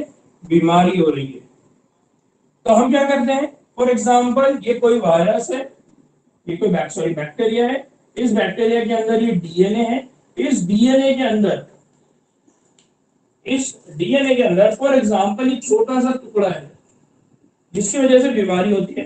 तो हमको मालूम है छोटा सा टुकड़ा जिसकी वजह से बीमारी हो रही है, तो हम इसको क्या कह रहे हैं? हम इसको कह रहे हैं एंटीजेनिक प्रोटीन। यानी जब तक इस पूरे बैक्टीरिया में ये वाला नहीं आएगा तब तक हमारे जिस्म के अंदर बीमारी डेवलप नहीं होगी। तो बीमारी डेवलप होने के लिए, या बीमारी का जो एक्चुअली जो रिस्पॉन्सिबल है, जो जिम्मेदार है, वो ये एंटीजेनिक प्रोटीन है। तो हम क्या करते हैं? इस टीकाकारी के दौरान में या वैक्सीन के अंदर हम क्या कर देते हैं? इस एंटीजेनिक प्रोटीन को ले लेते हैं। लेकिन ये एंटीजेनिक प्रोटीन कैसा होता है?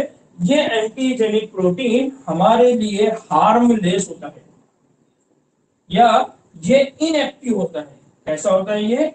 इनएक्टिव होता है, या हम कहेंगे गैर मुतहर्रिक होता है। ठीक है, एक तो ये हो गया। दूसरा, हम क्या लेते हैं? हम लेते हैं बैक्टीरिया। डायरेक्ट हम किसको ले रहे हैं? जरासीम को ले रहे हैं। जरासीम, या हम कह रहे हैं बैक्टीरिया। ये बैक्टीरिया कैसा होता है? ये बैक्टीरिया होता है स्लो ग्रोविंग। कैसा होता है? Slow growing. दूसरा, ये बैक्टीरिया हो सकता है जिसको हम कहेंगे कि डेड, या हम कहेंगे किल्ड। तो बेसिकली हम क्या करते हैं, हम जब बहुत सारे डेड बैक्टीरिया को या हम बहुत सारे स्लो ग्रोइंग बैक्टीरिया को उनके अंदर की जो फितरत थी जिसकी वजह से या जो सलाहियत थी जिसकी वजह से वो बीमारी पैदा करते थे उसको हमने खत्म कर दिया, और उसको उस बैक्टीरिया को उस स्लोइंग बैक्टीरिया को अब हम हमारे जिस्म के अंदर इंजेक्ट करते हैं या किसी इंसानी जिस्म के अंदर इंजेक्ट कर देते हैं। तो बेसिकली हमने क्या किया, हमने ये काम ऐसा किया कि जो काम नेचुरली होता है, नेचुरली क्या होता है कि कोई बैक्टीरिया आया, वो बैक्टीरिया आने के बाद इंसान के जिस्म में जाता है, नतीजे में प्राइमरी रेस्पॉन्स डेवलप होता है, नतीजे में सेकेंडरी रेस्पॉन्स डेवलप होता है। हमने पहले ही ये तैयारी कर ली। फॉर एग्जाम्पल माहौल के अंदर टाइफाइड का बैक्टीरिया घूमता है, हमको मालूम है ये टाइफाइड बैक्टीरिया आज 1 साल में, नहीं तो 2 साल में, नहीं तो 3 साल में, 5 साल में, 50 साल में कभी ना कभी इस शख्स के ऊपर अटैक करेगा, और जब ये अटैक करेगा तो उसकी वजह से इसकी बीमारी डेवलप होगी, ये बीमार पड़ेगा, बीमार पड़ने के नतीजे में 1 डेढ़ महीना 2 महीने चले जाएंगे, हो सकता है भी जाए। तो ऐसे बैक्टीरिया जो बैक्टीरिया उस नतीजे में ये होता है, चूंकि ये बैक्टीरिया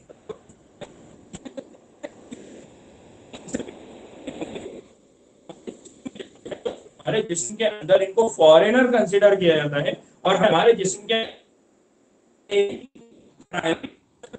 जाता है, फिर उसके बाद हमारे जिस्म के अंदर उसके सेकेंडरी इम्यून रिस्पॉन्स बन जाता है। अब जब नेचुरल बैक्टीरिया दोबारा हमारे जिस्म से, कि हमने ऑलरेडी हमारे जिस्म में इन बैक्टीरिया को भेज दिया था, नतीजे में हमारे जिस्म में ऑलरेडी एंटीबॉडीज बनी हुई थी, अब जब ये नेचुरली आएगा तो उसके अगेंस्ट में ऑलरेडी एंटीबॉडी बनी हुई होंगी, और वो एंटीबॉडीज उस बैक्टीरिया को क्या कर देंगी, किल कर देंगी। तो इसी तरह से हम जो पोलियो वैक्सीन है ये हम लेते हैं, तो अलग अलग तरह की जो वैक्सीन हम ले रहे हैं, तो वो वैक्सीन बेसिकली बनती कहाँ से है, वो वैक्सीन या तो एंटीजेनिक प्रोटीन उनका इस्तेमाल किया जाता है, या उन बैक्टीरिया की जो बैक्टीरिया है उनको या तो किल कर देते हैं या उनकी ग्रोथ को क्या कर देते हैं, स्लो कर देते हैं। नतीजे में ये होता है कि फर्स्ट टाइम जब वो हमारे जिस्म में जाती है तो उसकी वजह से हमारे जिस्म के अंदर प्राइमरी इम्यूनो रिस्पॉन्स डेवलप होता है, यानी वहां पर बी सेल टी सेल मिलकर वहां पर एंटीबॉडीज बना देते हैं। अब जब भी दोबारा वो बैक्टीरिया अगेन दोबारा आएगा तो उसके अगेंस्ट में हमारे जिस्म में क्या बनी हुई रहेंगी, ऑलरेडी सेकेंडरी एंटीबॉडीज, नतीजे में वो बीमारी हमको कभी भी नहीं होगी। तो इस प्रोसेस को कहा जाता है वैक्सीनेशन। तो वैक्सीन देने का जो अमल होता है, उस वैक्सीन देने के अमल को क्या कहा जाता है, वैक्सीनेशन। और पहले से इम्यूनिटी को पैदा करके रखना, इस अमल को कहा जाता है इम्यूनाइजेशन। तो वैक्सीन जब आप किसी को देते हैं तो उसको कहते हैं वैक्सीनेशन, और पहले से आप उसके जिस्म के अंदर इम्यूनिटी डेवलप करके रखते हैं, इसलिए उसको कहा जाता है इम्यूनाइजेशन। क्लियर?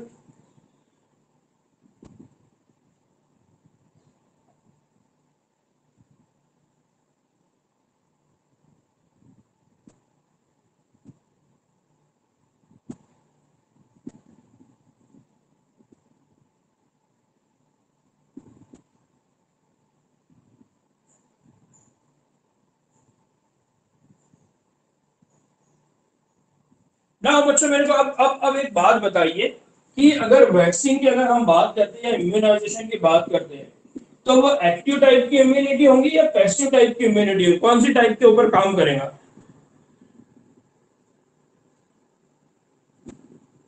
सवाल समझ लीजिए, मैं ये कह रहा हूं कि वैक्सीनेशन और इम्यूनाइजेशन, अगर इनको आपको ये दोनों कैटेगरी में अगर ऐड करना है, पैसिव में या एक्टिव में, तो आप किस में रखेंगे इसको?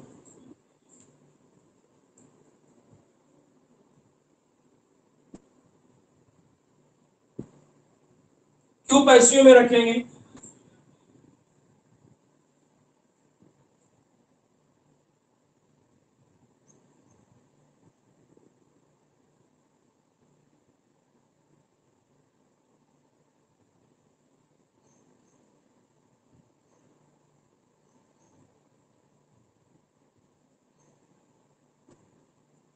ठीक है, एक तो ये होगा कि ये फास्ट है, दूसरी चीज ये है कि आज आज हमारे पास जब वैक्सीन हम इस्तेमाल करते हैं तो वो वैक्सीन कोई बैक्टीरिया या स्लो ग्रोइंग बैक्टीरिया नहीं होता, बल्कि आज का जो हमारा वैक्सीन होता है, हम क्या करते हैं उसको मतलब हम ऑलरेडी ट्रायल बेसिस पे, यानी हम पहले से एंटीबॉडी बने हुए होते हैं, उन एंटीबॉडी को किसी पर्सन की बॉडी में क्या कर रहे हैं, इंजेक्ट कर रहे हैं। तो यहाँ पर सिंपल याद रखना है कि जब यहाँ मैकेनिज्म होता है, तो जो सेकंड टाइप का मैकेनिज्म है एक्वायर्ड इम्यून रिस्पॉन्स का, यानी पैसिव इम्यूनिटी डेवलप करना, वो वाला मैकेनिज्म यहाँ फॉलो होता है। इसलिए हम ये कह रहे हैं कि वैक्सीनेशन या इम्यूनाइजेशन होने की वजह से ये होता है कि हमारे बॉडी के अंदर जो इम्यूनिटी डेवलप हो गई वाली है, वो इम्यूनिटी पैसिव टाइप की इम्यूनिटी थी। किस बेसिस पे? कि फॉर एग्जांपल आपने टिटेनस, अभी ये टिटेनस है, ये टिटेनस है क्या? तो ये होता है क्लॉस्ट्रिडियम, क्लॉस्ट्रिडियम टिटानी। इसकी वजह से ये इस बैक्टीरिया की वजह से बीमारी होती है टिटानी। इस टिटानी के लिए आप लेते हैं टिटेनस। अब ये जो टिटेनस है, आप लोगों ने बचपन में कभी लेके रखा हुआ है, पहले से आपने बचपन में लेके रखा हुआ है। उस वक्त टिटेनस, फॉर एग्जांपल आप 1 साल के थे, तो उस वक्त आपके जिस्म के अंदर कौन सा रेस्पॉन्स जनरेट हुआ? Active immunity. लेकिन ये क्लॉस्ट्रिडियम ने आपको 10 साल के बाद अटैक करा, तो उस वक्त आपके बॉडी में कौन सा रिस्पॉन्स है? पैसिव। तो होता यह है कि जब हमारे जिस्म के अंदर वैक्सीन काम करती है या वैक्सीनेशन का जब अमल होता है, उस वक्त जो मैकेनिज्म हमारे बॉडी के अंदर काम करता है वो कौन सा टाइप का होता है? पैसिव टाइप का होता है। यानी उस वक्त हमारे जिस्म को कोई एक्टिव रोल प्ले नहीं करना पड़ता है। उस वक्त हमारा जिस्म के अंदर बी सेल टी सेल काम नहीं करते, बल्कि ऑलरेडी एक मेमोरी सेल बना हुआ था, जो याददाश्त सेल बना हुआ था। उसके बाद याददाश्त से यहाँ 1 साल पहले इस तरह का कोई आया था, 1 साल पहले कि इस तरह का कोई मेहमान आया था, तो उस तरह से उसको याद रहेगा। तो उसमें जब ये काम करेगा तो ये पैसिव टाइप में काम करेगा। क्लियर? और दूसरा ये कि वो फास्ट रहेगा, जल्दी से होगा, जल्दी से बाहर कर देगा। ठीक है।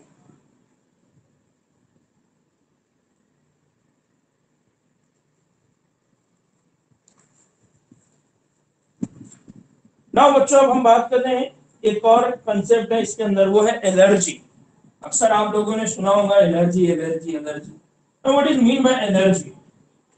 अक्सर लोगों को आपने देखा होगा कि वो धूल में गए तो छींक छीन हो जाती है, या धूल में गए तो आंखों से आंसू आते रहते हैं, कंटिन्यूस चालू रहते हैं, 1 दिन 2 दिन, या छींक आते रहती है 1 2 3 4 मिनट तक, बस वो अच्छी अच्छी अच्छी अच्छी चलते रहता है।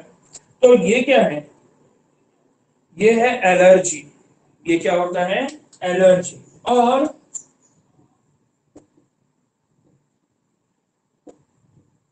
इसको एलर्जी क्यों कहते हैं? उसकी वजह ये होता है, नहीं नॉर्मली क्या होता है, नॉर्मली अगर कोई एंटीजन हमारे बॉडी के ऊपर अटैक करता है, तो नॉर्मली हमारा बॉडी क्या करता है, उसके अगेंस्ट में मुदाफियती निजाम करता है, यानी नॉर्मल अंदाज में मुदाफियती निजाम देगा। और उसकी वजह से ये होता है कि वह एंटीजन बाहर चला जाता है। लेकिन कभी कभार क्या होता है कि हमारा मुदाफियती निजाम कुछ एंटीजन्स के अगेंस्ट में बहुत एक्साजुरेट हो जाता है। यानी हम ये कहते हैं ना, मुबालिगा आमेज, यानी आपको किसी की तारीफ करना है, तो आप उसको ये भी बोल सकते हैं कि हाँ यार आपके बाल बड़े अच्छे हैं, लेकिन आप बोलते हैं नहीं, आपके बाल के अंदर जो रंग है, उसके अंदर जो लाल कलर है, उसका जो शेप है, तो अब आप क्या कर रहे हैं? मुबालिगा कर रहे हैं। यानी आप एक काम को बहुत आसानी से कर सकते थे, लेकिन आप उसको और बड़ा चढ़ा के करते हैं। तो इसी तरह से हमारे जिस्म में भी क्या होता है, जब किसी एंटीजन को बाहर करना होता है, तो एंटीजन को बाहर करने के लिए हमारा जिस्म एक्सैजरेटेड रेस्पॉन्स करता है, बड़ा चढ़ा के काम करना शुरू करता है। तो उस कंडीशन को कहा जाता है एलर्जी। और उसका नतीजा ये होता है कि हमारे आंखों से आंसू आना शुरू हो जाते हैं, हमारे बॉडी में, यानी कुछ लोगों को खुजली वगैरह होती है, कुछ लोगों को धूल की वजह से ठसका लगना शुरू हो जाता है बार बार बार बार, कुछ लोगों को खांसी आना शुरू हो जाती है। तो ये क्या होता है? एलर्जी। तो अब एलर्जी को डिफाइन कैसा करेंगे? एलर्जी को डिफाइन ऐसा करेंगे कि ये हमारे जिस्म का किसी भी एंटीजन के मुकाबले मुकाबले मुबालिगा आमेज रद्द अमल। अब ये समझने के लिए लिखा हुआ, हमारे जिस मुकाबले मुबालिगा आमेज रद्द अमल, या ये कह सकते हैं एग्जैजुरेटेड,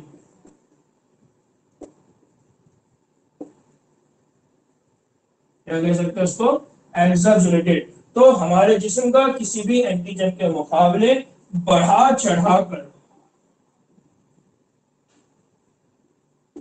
किया जाने वाला मुदाफ़ियती अमल,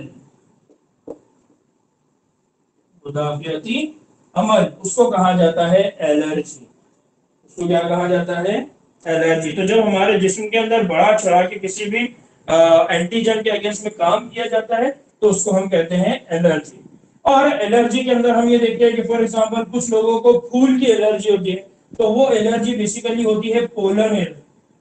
इसके अगेंस्ट में होती है वो पोलन ग्रेन्स, यानी जैसे उन्होंने क्या किया, इनहेलेशन किया, तो नाक के अंदर पोलन चले जाते हैं, नतीजे में क्या होता है, उनको कंटिन्यूअसली छींक आती है।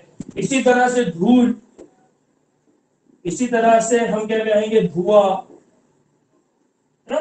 तो लोगों को इसकी एलर्जी होती है और इस के नतीजे में क्या होता है, इन एलर्जी, यानी ये कौन हो गए, ये हो गए एंटीजन, ये सब क्या हो गए उसके लिए, एंटीजन।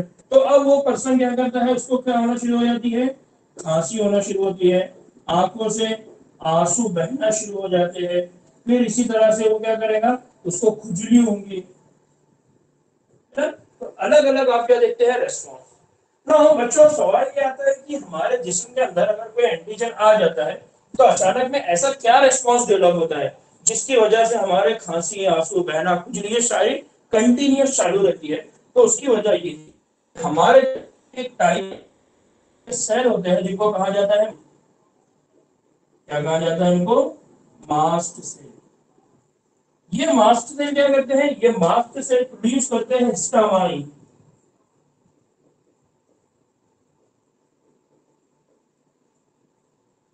क्या प्रोड्यूस करते हैं वो, हिस्टामिन प्रोड्यूस करते हैं। और दूसरा वो प्रोड्यूस करते रहते हैं कंटिन्यूअसली सीरोटोनिन। क्या प्रोड्यूस करते रहते हैं, सीरोटोनिन। नतीजे में यह होता है कि हमारे जिस्म को बार बार ये सिग्नल मिलता रहता है कि हमारे जिस्म के अंदर कोई एंटीजन आया। तो इसी तरह से आप इसको याद रख सकते हैं कि नॉर्मल मैकेनिज्म भी जो होता है हमारे जिस्म में, नॉर्मली जो एंटीजन वगैरह भी आते हैं उस वक्त भी हिस्टामिन और सीरोटोनिन हमारे बॉडी के अंदर सिग्नल करते थे, लेकिन वो एक ही बार करते हैं। नतीजे में ये होता है कि हमारे जिस्म के अंदर इम्यून रिस्पॉन्स डेवलप होता है और हमारा जिस्म के अंदर काम होता है।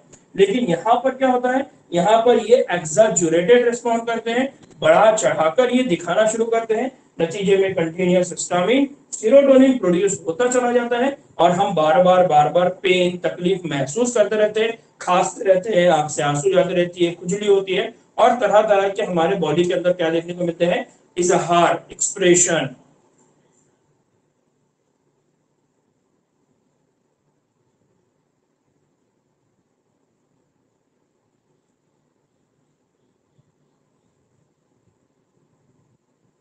स्क्रीन ब्लर कब होती है, मैंने कई बार बताया है कि जब मैं मोबाइल के सामने आके खड़ा हो जाता हूँ 2-3 सेकंड के लिए, तो वो स्क्रीन फिर मेरे तरफ फोकस हो जाती है, नतीजे में बोर्ड ब्लर होना शुरू होता है।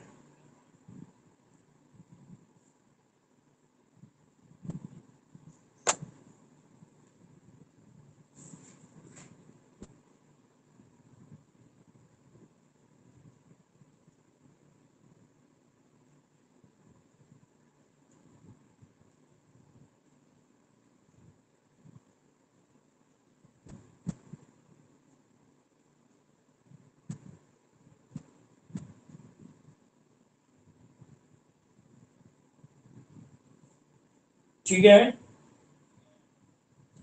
बढ़ना है आगे।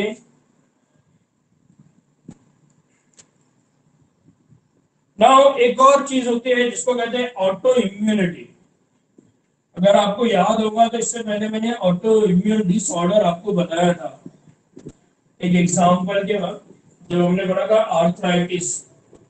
जॉइंट जब हम पढ़ रहे थे, यानी जब हम ह्यूमन स्केलेटन की जब बात कर रहे थे, उस वक्त मैंने आर्थराइटिस बताया था आपको।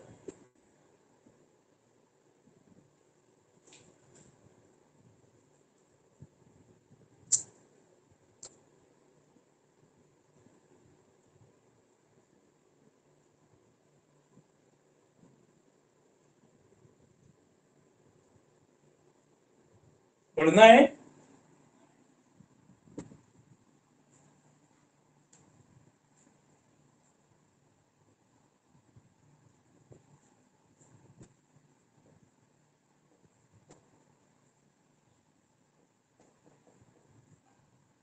ऑटो इम्यूनिटी, ऑटो इम्यूनिटी में क्या होता है, नॉर्मली हम ये बात करते हैं कि हमारे पास जो एंटीजन होते हैं, हमारे पास जो एंटीजन होते हैं वो एंटीजन कौन होते हैं, वो एंटीजन होते हैं फॉरेनर। वो एंटीजन कौन होते हैं, फॉरेनर, या हम ये कहेंगे कि वो एंटीजन कौन होते हैं, बाहर से आए हुए, ठीक है, बैक्टीरिया, वायरस एक्सेट्रा, जो हमारे जिस्म के नहीं। लेकिन कुछ एंटीजन ऐसे होते हैं जिनको हम कहते हैं सेल्फ एंटीजन। क्या कहते हैं हमको, सेल्फ एंटीजन। ये जो सेल्फ एंटीजन बनते हैं, ये क्यों बनते हैं, तो ये सेल्फ एंटीजन बनते हैं ड्यू टू दी कुछ मिस, या हम ये कहेंगे कि कुछ जुनेनियाती प्रॉब्लम हो जाती है। क्या हो जाती है, कुछ जुनेनियाती प्रॉब्लम हो जाती है। और ये जुनेनियाती प्रॉब्लम या जुनेनियाती मसले की वजह से यहाँ पर जो बनने वाले प्रोटीन हैं, यहाँ पर जो बनने वाले प्रोटीन है, उन प्रोटीन की जो साख्त है, क्या है उन प्रोटीन की साख्त, तो उनकी साख्त क्या हो जाती है, तब्दील हो जाती है। उनकी साख्त क्या हो जाती है, तब्दील हो जाती है। अब जब साख्त तब्दील हो गई तो अब फिर ये क्या कंसीडर होगा, ये कंसीडर होगा फॉरेनर। ये क्या कंसीडर होगा, फॉरेनर। यानी आप ऐसा समझ लीजिए कि आप आपके घर में एक साल पहले बच्चे थे और आपके घर के कोई अंकल थे, उनको आपको बताया कि बेटा ये फला फला अंकल है, और अब 10 साल हो गए, 15 साल हो गए, 20 साल हो गए, अब वो 20 साल के बाद वही अंकल आपके घर आते हैं। फॉर एग्जाम्पल आपके चचा है, ठीक है, जो आपके बहुत करीबी है। अब जब वो 20 साल के बाद आते हैं, आप जाके दरवाजा खोलते हैं तो आप कहते हैं कि कोई तो भी बाहर, कोई तो भी पर्सन आए, कोई तो भी, यानी आप उनको नहीं पहचान रहे। क्यों नहीं पहचान रहे, क्योंकि आपने उनको आज से 1 साल पहले देखा था।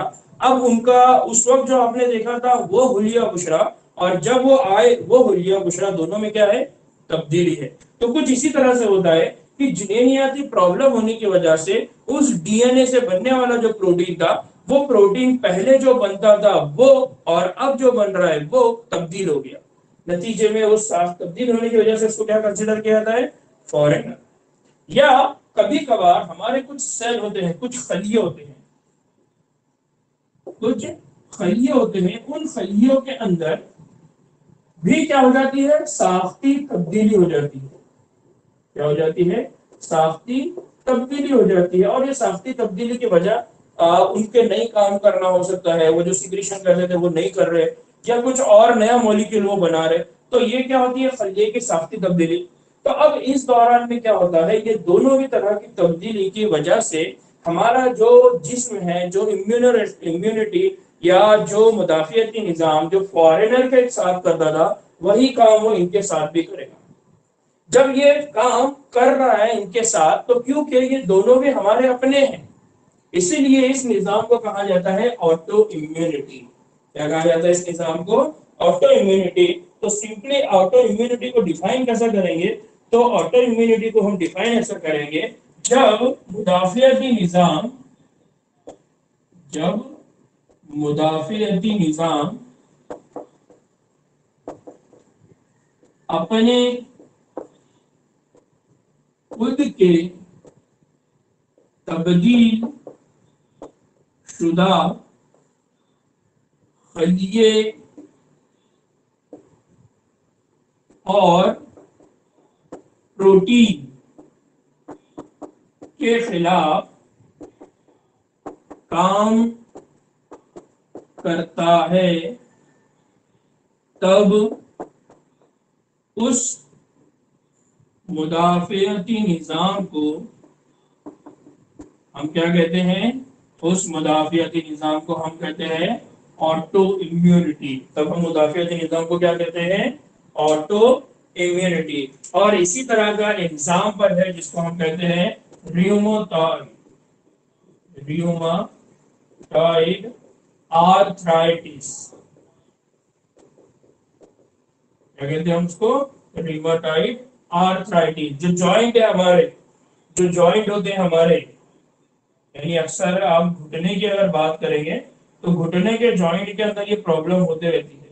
तो यहाँ होता क्या है, यहाँ पर जो प्रोटीन है, ये जो हमारी बोन है, यहाँ जो प्रोटीन्स है, ये प्रोटीन कंटिन्यूस, यानी ये घुटना जो है कंटिन्यूसली इस्तेमाल कर रहे हैं आप, कंटिन्यूस। तो दो बोन है उनके बीच में क्या हो रही है, कंटिन्यूसली रगड़ हो रही है। रगड़ होने की वजह से यहाँ पर जो शेप था वो शेप क्या हो गया, तब्दील हो गया। जैसे ही वो शेप तब्दील हो गया तो अब हमारे जिस्म को क्या लग रहा है कि ये फॉरेनर है, ये बाहर के है। और हमारा जो जिस्म है फिर उसके अगेंस्ट में क्या करता है, मुदाफियाती निजाम डेवलप करता है। हालांकि ये हमारे अपने जिस्म के हैं, लेकिन इनकी साख्ती तब्दीली होने की वजह से अब हमारे जिस्म को क्या कंसिडर कर रहा है, फॉरेनर, बाहर के। और उसके अगेंस्ट में फिर वो क्या करता है, इम्यूनिटी डेवलप करता है। उस कंडीशन को कहा जाता है रिमोटाइड आर्थराइटिस। क्लियर?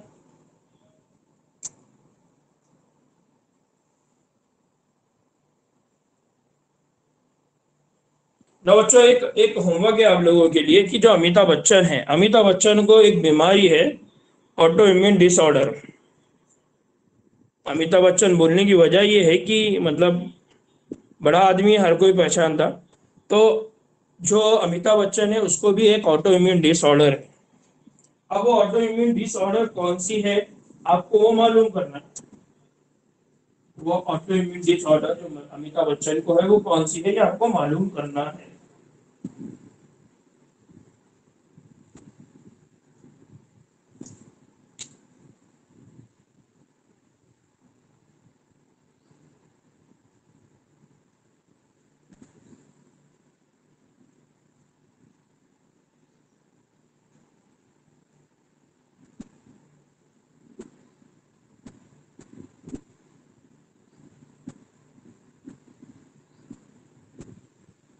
क्या हो गया ईशा,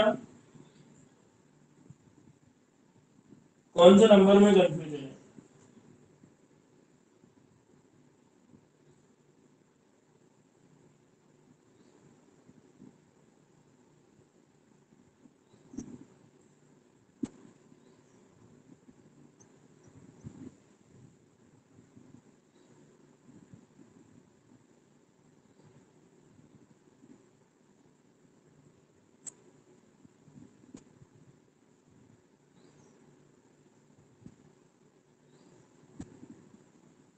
हो गया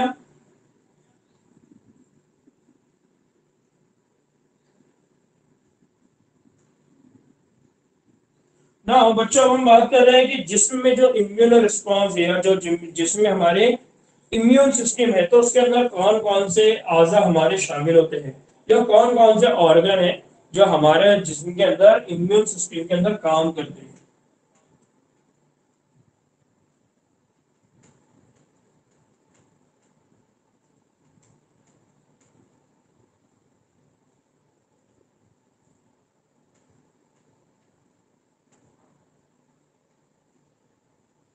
तो बेसिकली हमारे पास जो इम्यून सिस्टम डेवलप होता है उसमें बहुत सारे ऑर्गन हैं, स्पेशली जिनकी हम बात करने वाले हैं।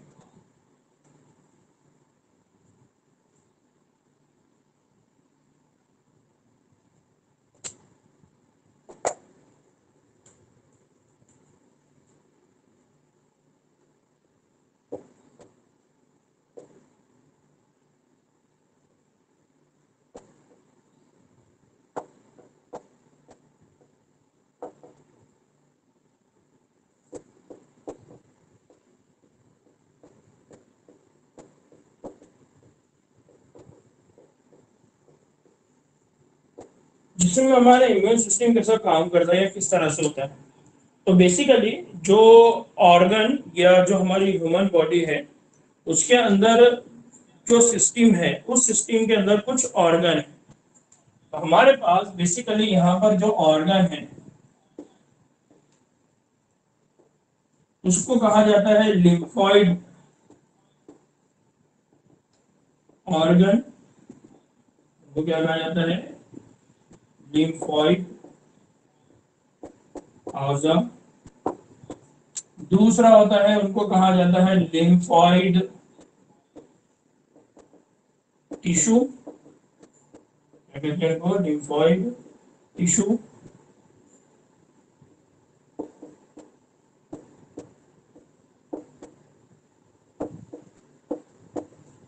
लिम्फॉइड टिश्यू, लिम्फॉइड बाफ्ते। फिर इसी तरह से होते हैं कुछ जिनको हम कहते हैं लिम्फॉइड सेल। अगर आपको किसी को याद आ रहा होगा, हमने लिम्फ पढ़ा था, लिम्फ। किसी को याद आ रहा है कि लिम्फ कहाँ पढ़ा था, कोई बताएगा? Lymphoid खलिए।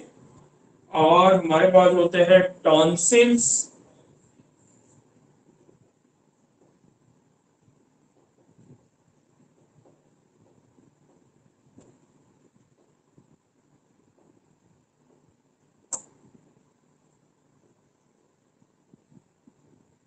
pairs of passage, tonsils and pairs of passage। ठीक है, तो pairs of passage, pairs of passage दो जगह होते हैं, एक ये होते हैं इन स्मॉल इंटेस्टाइन और अपेंडिक्स।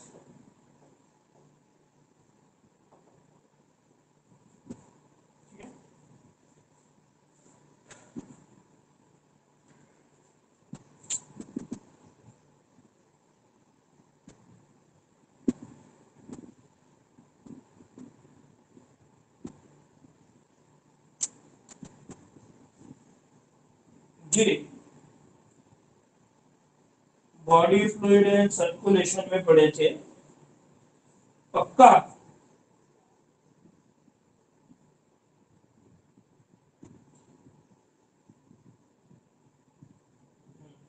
सही है। हमने कहाँ पढ़े थे? जब हमने ब्लड ब्लड और लिम्फ दो तरह से हमने पढ़े थे ना बच्चों। हमारे जिस्म में क्या होते हैं, हमारे जिस्म के अंदर स्पेशली यहाँ पर जो इम्यून सिस्टम होता है उसमें होता है lymphoid organ, lymphoid tissue, lymphoid cell, tonsil, Peyer's of patches. तो बेसिकली होता क्या है कि जब इनके अंदर जो लिक्विड रन करता है तो उस लिक्विड को हम कहते हैं लिम्फ। अगर आपको याद होगा तो हमने कहा था कि लिम्फ क्या होता है, तो बेसिकली ये होता है कि ब्लड सर्कुलेशन होता है। और ब्लड सर्कुलेशन के अंदर क्या होता है कि ब्लड के अंदर ब्लड सेल भी है, ब्लड के अंदर प्लाज्मा भी है। तो वो पार्ट जो लिक्विड वाला पार्ट होता है और जिसके अंदर स्पेशली न्यूट्रिएंट्स होते हैं, तो ब्लड वेसल तक तो वो एक पर्टिकुलर टिश्यू तक आ जाएंगे, लेकिन टिश्यू के बाद जो सेल है, जो खलिए है, वहां तक कैसा पहुंचाया जाए? तो ब्लड वेसल वहां तक लेकर जा नहीं सकती, तो उसके बजाय वहां पर उसको लेकर जाती है लिम्फ वेसल। वो लिम्फ वेसल क्या करती है, वो पूरा जितना भी सेल है, जितने भी खलिए है, वहां तक वो क्या करती है, ऑक्सीजन को, न्यूट्रिएंट्स वगैरह को पहुंचा देती है। और जो वापस आती है तो साथ में बहुत सारे वेस्ट मटेरियल वगैरह को लेकर आती है। इसी तरह से वो लाती है एंटीजन के रेस्पॉन्स को, एंटीजन्स को भी लेकर आती है। और साथ ही साथ वो क्या करते हैं कि हमारे जिस्म के अंदर जो भी मुदाफियती निजाम या इम्यून सिस्टम में जो एंटीबॉडीज बन रही है, उनको लेकर जाना, उनको लेकर आना, ये सारे काम वो करते हैं। तो इसलिए हम ये कह रहे हैं कि हमारे जिस्म के अंदर जो इम्यून सिस्टम है, उसके अंदर जो ऑर्गन पार्टिसिपेट करते हैं, उसमें लिम्फॉइड ऑर्गन है, उसमें लिम्फॉइड टिश्यू है, उसमें लिम्फॉइड सेल है, टॉन्सिल टॉन्सिल्स आ गए, यानी ये सूज गया। क्यों? क्योंकि आपको कोई बैक्टीरिया वगैरह आया था, अब आपके जिस्म ने उसको पहचान लिया कि यार ये है, तो उसको पकड़ लेते, वहां ट्रैप कर देते, नतीजे में आपके देर के लिए सूज गए होते। तो वहां फाइट चल रही होती है, वहां पर लड़ाई चल रही होती है, और वो लड़ाई के नतीजे में ये आपको सूज गया होता है। ठीक है, और इसी तरह of passages. Now lymphoid organ की अगर हम बात करें तो हमारे पास जो लिम्फॉइड ऑर्गन है दो तरह के, एक है जिनको कहा जाता है प्राइमरी प्राइमरी लिम्फॉइड ऑर्गन, और दूसरा होता है इनको कहा जाता है secondary lymphoid organ. Primary lymphoid organ और सेकेंडरी लिम्फॉइड ऑर्गन। ये जो प्राइमरी लिम्फॉइड ऑर्गन है, इनका काम क्या होता है? तो प्राइमरी लिम्फॉइड ऑर्गन बेसिकली दो जगह पार्टिसिपेट, इनका काम होता है ओरिजिनेट, दूसरा इनका काम होता है मैच्योरेशन। दूसरा काम क्या होता है? मैचुरेशन, यानी इब्तदा, और दूसरा होता है पुख्तगी।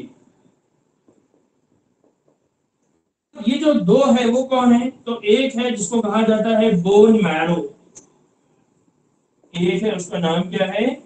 Bone marrow. और दूसरा है जिसको हम कहते हैं थाइमस। क्या कहते हैं उसको? थाइमस। तो ये दो ऐसे ऑर्गन है हमारे जिस्म के जिनको हम प्राइमरी लिम्फोइड ऑर्गन कहते हैं ना। सवाल ये आता है कि इब्तिदा किसकी और पुख्तगी किसकी? तो ये इब्तिदा और होती है लिम्फोसाइट्स। इब्तिदा किसकी हो रही है? लिम्फोसाइट। टी से बी से। तो आपको मालूम है जब हमने ब्लड सेल पढ़ा था तो उस वक्त हमने कहा कि बोन मैरो, बोन मैरो वो जगह है जहां से हमारे पास क्या बनते हैं? सेल बनते हैं। इसी बोन मैरो से जो एक टाइप का ब्लड सेल बनता है वो है लिम्फोसाइट। लिम्फोसाइट और टी लिम्फोसाइट ये बनते बोन मैरो में है, और इनका इनकी पुख्तगी ये होती है थाइमस में। तो बच्चों अगर मैं मैच्योरेशन की बात करूं तो मैच्योरेशन का मतलब, पुख्तगी का मतलब है आपकी केस से अगर हम बात करें, हम लोगों के केस में बात करें, मतलब क्या है? तो अब ये बी लिम्फोसाइट ये ये अपने को बाहर करना, ये है सर वॉइस नहीं आ रही। एंटीजन। समझिए, सर वॉइस और स्क्रीन नहीं दिख रही। समझेंगे। आवाज नहीं आ रही है।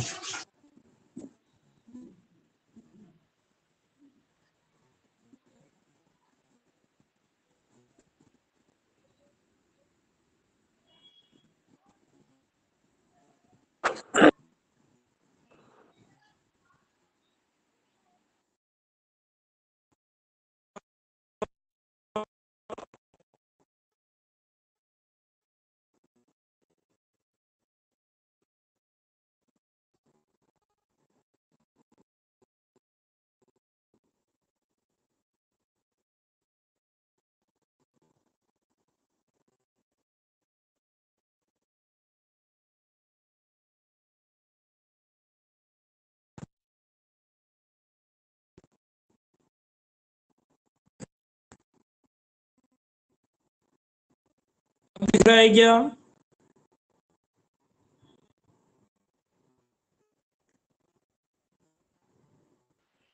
नहीं सर दिखाई भी नहीं दे रहा।